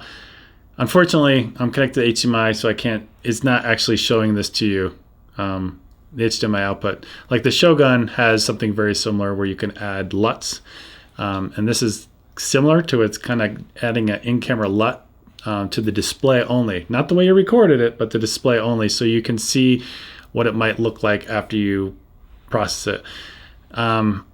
What I would recommend, go in, put your camera to S-Log2 right now, and then go down to S-Log2 and S-Log3, and you'll see the difference. It's very different.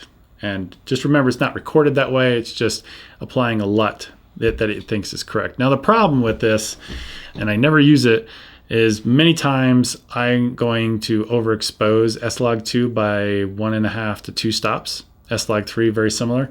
So when you apply this LUT, I guess you could say, it doesn't look right. It's just way off. And to me, it's very distracting. I've been using S-Log2 for like the last year, or maybe 2 years now, and I've gotten used to the way it looks and the way it's supposed to look overexposed. I've just gotten used to it, and I know when I get to post, I know how to correct it. But adding this just makes me confused. So use it with caution. What I would suggest is if you're going to do that and it's kind of forcing you to change your exposure to be lower than it should be, you might get very noisy results later. If you're finding that, you might want not use this because it might be forcing you to bring your exposure down. Where in S-Log2 and S-Log3, when we get to that part of the chapter, you're going to see that you definitely want to overexpose S-Log2 and 3 to get the cleanest image out of it. All right, volume settings. This is where you go in to change how loud the speaker is. So you're playing a video file and you want to hear the little tiny speaker over here. You can louder or softer. It's not very loud, so I usually just crank it all the way up to 15. I think that's as high as it goes. It goes to 10. Yeah, like 15 I think is as high as it goes. Just a really quick tip. If you're in playback mode and you don't want to deep dive into the menu like where we're at right now, and remember that, just remember if you go around the jog wheel, press the down part of the jog wheel, and that will get you into that mode when you're in playback mode. Audio signals. So you can have it on so where you can hear like your confirmation beep, or you can turn that off.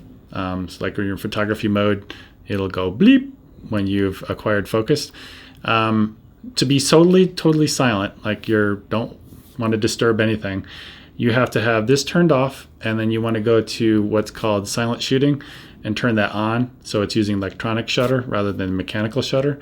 And then you'll be totally silent when you're taking pictures. All right, tile menu. We've already covered this one. Mode dial guide. I would turn this off because if you turn it on, every time you rotate the mode dial, it says, oh, you're in movie mode, and this is what movies is all about. Or you're in aperture priority. This is what aperture priority does. And it just takes longer to get where you want, basically, because you're getting this kind of nag screen every time. So I would definitely turn that off. Delete confirmation. I have this set to delete first rather than cancel first. I kind of live on the edge. So here, let me just demonstrate. If I have it delete first, I go to play and I hit the delete button. You can see it's selected already as delete rather than having cancel being selected default. And then I hit delete, boom, I'm done. I don't have that extra step I have to worry about. When you are out shooting video or stills on this camera, I would advise not deleting anything. And the reason is, and this will trip you up so bad and you'll be like, what's going on? Is let's say you've shot 30 videos and you go back to video 1, you're reviewing the footage and you delete it. It's kind of a long clip and you didn't really like it anyway. You hit delete on the camera. So what you go to do your 31st shot, well, it's not going to call it 31. It's going to call it 1. So when you go back into your editing program, things are going to be all out of order, especially if you deleted a lot randomly, and you're going to just be pulling your hair out trying to find footage because it's not sequential anymore. Display quality. So this is one place in the manual that they say you can actually save battery life. If you bring this down to standard, I don't know what the percentage is. Maybe you save 5-10% more battery life if you have it on standard. Now there's some confusion. I know some people said, oh, it lowers refresh rate. I've asked I've asked Sony this question. They said no, it has nothing to do with refresh rate. It has to do with resolution. So this is a lower resolution and this is a higher resolution. Personally, I've tried it on standard to save battery life. I didn't like looking at that. It was giving me not the highest quality that I wanted. So I'm like, I'd rather take the hit on the battery life. So I always set it to high. Power save start time. So you can, however long you want it to go into power save or sleep mode. And when you want to wake it up, you just hit the shutter halfway down and it'll wake up again quickly. You can set it to 30 minutes, 1 minute, 10 seconds. To me, it doesn't really matter because I've got this feature turned on, which we'll talk about later, to have a remote control. When you turn this feature on, it never goes to sleep. It just stays awake all the time. All right, NTSC/PAL selector. So I'm guessing if you're in Europe, probably the camera got shipped in PAL. If you're in North America, probably got shipped NTSC. Now, remember when we talked a couple hours ago when we were talking at the beginning of this chapter about frame rates, and I talked about 60 frames per second, 120 frames per second. Well, if you were seeing 50 frames per second or 100 frames per second, you're in PAL, and meaning you're in Europe. Now, let's say you're outside and you want to overcrank the camera more and you're in Europe, well, just select from PAL, go to NTSC and get 120 frames per second and you can slow it way down kind of thing. So This is just basically, you're going to set this once and you'll probably never have to set it again, just based on where you live. All right, cleaning mode. So from what I understand from Sony, I got to talk to them when I was at NAB in their booth, and I asked them this question. I said, what exactly is happening? It's basically some sort of high frequency ultrasonic shaking of the sensor to shake the dust off. And apparently there's below the sensor, like down here, there's a little, I guess a tacky strip or something like that for the dust to fall onto and stick to. And I believe that happens on startup or shutdown. I'm not quite sure, because when I had Canon cameras, actually a display would come up and say, hey, I'm cleaning right now, that kind of thing. Whereas this one, it doesn't really say when it's cleaning. But if you want to actually go in and manually clean it and do it right then and there, you can go into this menu. Demo mode, as you can see, it's grayed out. I believe I actually need to have USB power. I've never tried it. I believe it's for stores, retail stores.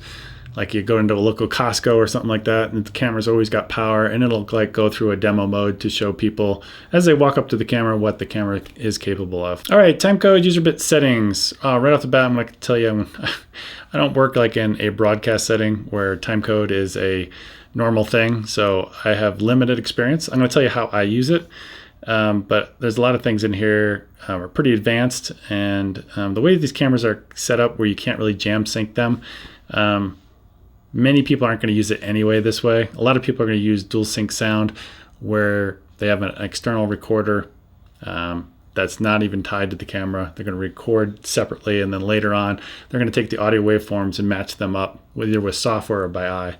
But let me show you what you can do with this. First selection is counter. You can set it to counter, timecode, or user bit.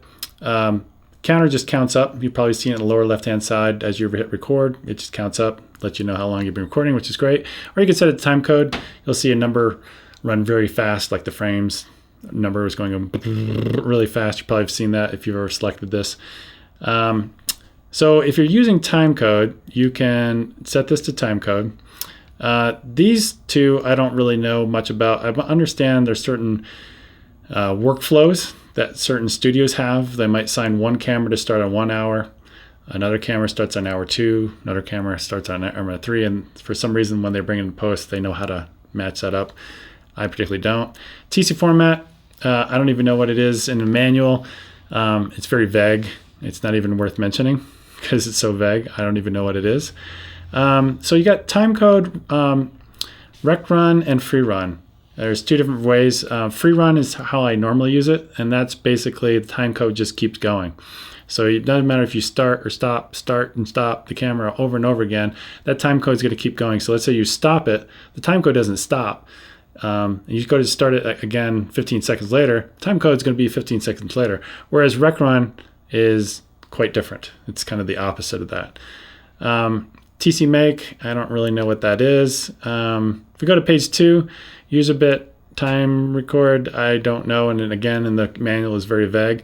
But let me tell you how I do use this. So the two things I have is I'll set this to time code, and then I'll set this one to free run, and that's pretty much all I do. And then I use this device, and there's one environment or one situation that I can think of that maybe that you guys might want to use it in. When you do dual sync sound, and the cameras are separated very far away, and it's a very reverberant room, it can be, and there's crowd noise, it can be very difficult to sync them up in post because you can't tell what spike is what. There's things bouncing around the walls, and sometimes like plural eyes just can't match them up. It becomes very difficult. What you can do is use two cameras. Like I'll have one up shooting a volleyball game, might be a wide shot, and then the second camera might be roaming around on the floor. I'm getting close-up shots, so I'm just letting that one up on the upper railing, that wide shot, just run the entire time, and it just goes.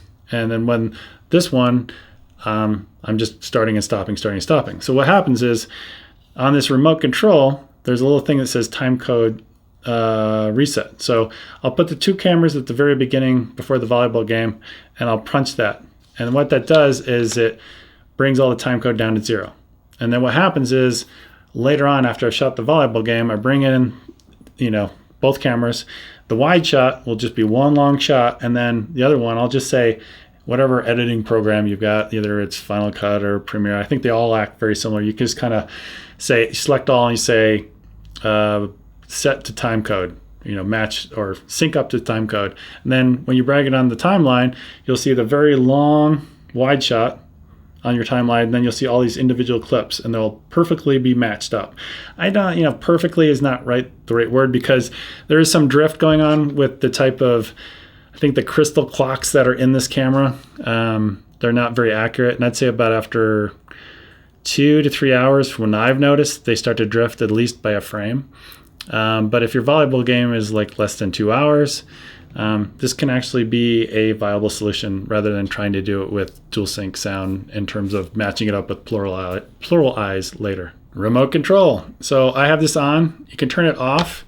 If you have this type of remote, it won't work. You turn it on, it will work. The only thing I'll say once again is if you turn this on, the camera will not go into power savings mode. All right, HDMI settings. So we got HDMI resolution. I usually leave this on auto, but you can set it to like 4K, 1080p or 1080p or 1080i. I don't know why you'd ever use 1080i anymore. Interlace, bad. Usually, like when I connect this camera like I'm doing right now, and I'm recording the screen with the Shogun out of frame, the Shogun automatically knows, yeah, I'm getting a 4K signal. So I just usually leave this on auto, and it does just fine. Next one down is in terms of the output. You can set it for 24 or 60 in terms of what you would send to an external device like the Shogun, or it could be a TV. It doesn't have to be like a device like what I'm using here. HDMI info display, I have this turned on. You guys probably don't want it on. Off would be is like equivalent of a clean signal, where I guess you could say on is like a dirty signal, where you see all the graphical stuff that I'm actually showing you. Like if I go out of here, you see all that stuff around the screen. That's with it being on. I'd say it's kind of a dirty image because it's got all that stuff on it. On our way down, we got time code output. So if you turn this on, I believe the time code through the cable to the Shogun is activated. And I say I believe because I've never gotten this to work exactly right. And let me go and demonstrate what I'm talking about. So you got this next one. It's called rec control or record control. And I followed Jeremy Young from Adamus, his video that he has on YouTube or Vimeo, and I followed it step by step. Couldn't get it to work. I actually went to NEB about a month ago, and I said, how do you do this? Because it wasn't working. And we went through it, and all of a sudden it worked for them. But I'm doing it again right here. I don't know if it's my cable or it's the Shogun that I have. I cannot get this to work. But basically what happens is if you hit record here on the camera, it'll also record on the device. So I don't know why it doesn't work. Next NEB, I'll have to ask him. Maybe I'll bring my cable and my Shogun and say, why isn't it working? Anyway, control over HDMI. So this is like if you have some sort of special Sony Bravada TV and you have their remote control and all their proprietary stuff. If you turn this on, I believe from the remote control, you can actually, from the remote control, go to the TV, through the HDMI, go to the camera, and do stuff like start and stop the camera, which I guess is kind of cool, but I don't have one of those TVs and I can't even test it. But from the manual, that's what it sounds like. You need a special TV. 4K output select. You can have it selected to memory card plus HDMI, meaning it'll record to the SD card as well as record like out to the Shogun. Or you could just have HDMI only, not go to the card, and it would be either 24p or 30p. USB connection. So we want to connect your computer up to your camera to either do a number of different things. One would be to update your firmware. Another thing would be tethering to send images to Lightroom or something like that if you're doing a photo shoot, or transferring files like video files to your computer, which again, I recommend not doing it because it's a USB 2 device. You're much faster taking the card out and putting it into a USB 3 device, and you'll transfer much, much faster. Usually you'll either on auto or mass storage, especially mass storage when you're doing the firmware updates. Now I'm on a PC, and I don't know about Macintosh users, but if you're a Macintosh user, I think what the manual says you might want to try these other two if these two are not working correctly. USB lens setting. From what the manual says, I've never had to work with this one, but if you're having problems with the USB connection, try either single or multi. I've always left it on single, and it's always worked for me. All right, USB power supply. I always turn this on. A lot of times what I'll do is I'll take a USB kind of brick like this, and I will connect it up to the USB, and then it'll help run the camera. Now I will tell you, because I'm actually doing this right now, I've got my a7R II actually plugged into a power strip through the USB. And what happens is you would think, well, the camera's just going to run indefinitely. When you turn it off, it's going to charge up. When you turn it on, it's going to run off the the AC power. Well, it's not quite like that. What I've noticed is, even I've been recording this for a couple hours now, I'll go behind the camera and the battery actually is being drained. But it's being charged at the same time. But I think it's being drained more than it's being charged sometimes. So you'll actually see it like maybe 60-70%. Because I think power is being pulled from the battery first before it gets power from a device like this. So besides using it like in a studio situation like this where you just want the camera to run all the time and not have to be changing batteries out, this is great for doing long time lapses when the battery might only last an hour and a half. Use this, it should last a very long time. All right, language. So hopefully your language is English, or at least your second language is English. If you don't speak English, I don't think you've gotten much out of this course. So moving on. So we got date time. This is very intuitive, and we kind of already covered this already. When you first turn on the camera, this is very intuitive. You just go in and you set your daylight savings time and all that good stuff. Area setting, same kind of thing. I live in the Denver, Arizona time zone, so I would select that. Copyright info. You could turn the metadata basically on or off, and this is for photos only, has nothing to do with video. If you don't want your information being distributed on your photos and maybe upload to Flickr or something like that, you don't want that information there, you could just turn it off. Set photographer, that would be me. And set copyright, that would be my website. That's where I usually do. And display copyright, it just basically shows you everything right there. Format, this is something I do every time. It's grayed out because I don't have a card in here, but I do that every time before I shoot. I don't go in and say erase all, I'll reformat. What I've found over the years is that's a more reliable way. You get less corrupted SD cards that way. Every time I format, I usually have a very good experience rather than just deleting everything. File number, you can do series where it just basically counts up, or you can have it reset and it'll actually start back down at 1 again. So let's say you've erased your card. You haven't formatted, but you've erased a card and you want it to start back down at 1 again, you would hit reset. Anytime you do a format, it just automatically brings you back down to 1. Now, all cameras I think are pretty much the same, where once you get to 10,000 images, it basically creates a new folder. So just keep that in mind. One other thing I want to talk about in terms of metadata, each one of these movie files that you create, as you can see here, creates an XML file. And in that XML file, you've got like the date, the time, maybe the size and stuff like that. But I was actually at NEB and I was talking to Sony, and then I went over to the other booth, the Adobe booth, because I use Premiere Pro. And I was like, can you guys talk to each other? Because I'd love to have more information embedded in these files. And there actually is information embedded actually in the actual video file, not the XML file, but the video file.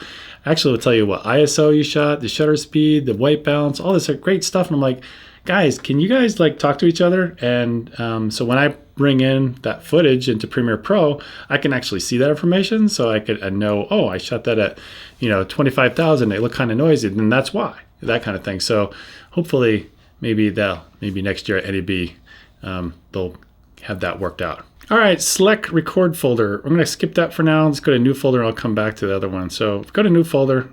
I just created a new folder, and I'm going to actually do it again. And I just created another new folder. So now I'm going to go back up to select record folder, and then you can see I have an option to put in either the first one or the second one.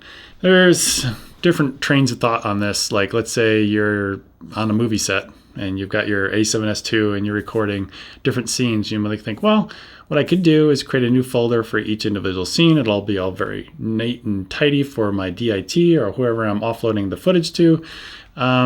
But to be honest, and I've never tried this, but I was reading in the manual, this only works for MP4 files. XAVC files won't go into these folders or something like that. So it might not work for you. Speaking of the whole folder structure, if you look at the folders, you've got DCIM. That's usually like all of your still images. You've got the MP root. I think that usually has some of your AVC HD files or maybe MP4 files, but the one you really want to go to is private, and that's where you'll find your XAVC files, the ones that I use most often. Folder name, you got standard form or date form. This is kind of cool. You could change the date so you can actually see the date. But to be honest, what would be even cooler is if we could make these type of changes based off of the file itself, the file name. But unfortunately, this is just for the folder names. Recover image database. I would say about every, I don't know, 6 months or so, I'll see a message come up saying something like, we found an error in your database, would you like to recover? And you say yes, and then it fixes it. Usually it happens is like an XML file got corrupted or something like that, and it's not coupled to the other file. But like if I just press enter here, it's gonna say, hey, image database file error not found. So it didn't find any problems. So if you do run into problems with your folder, maybe there's some corruption, maybe come here and try that, it might fix the problem. Display media info. This displays how much time we have left on our SD card, hour and 20 minutes. It's kind of redundant. You really don't need to come into this part of the menu because if you go out here and if you got the display setting part of it set correctly, you'll see in the upper left-hand corner, you've got an hour and 20 minutes on the SD card left. So you really don't need to deep dive in the menu. Version, this shows what your lens version, also your body version. And again, the most current one right now, as of this recording, is 2.1. Setting and reset. So if you want to reset your camera, let's say you've screwed up a whole bunch of settings, you just want to kind of get back to where you started. This bottom one kind of cleans it out a lot. Basically, I think it just leaves like the time setting, and maybe that's about it. Like your time zone and the date and time, but pretty much everything goes back to where it was when you bought the camera. Camera settings reset. The way it talks about in the manual, those first two tabs, like how you acquire the image and the tools to acquire image, those are the ones that pretty much get reset. But everything else, like in the utilities menu or the setup tab, all that stuff kind of stays the same. Now, what's interesting is if you update the firmware, this thing's pretty smart compared to other cameras. It must offload your settings to a separate side file. It puts the new firmware on, then takes that stuff, brings it back on, and then redoes your settings. So when you update your firmware, it's pretty smart. It keeps a lot of stuff that you had before, which is pretty cool. And that is the end of the menu chapter.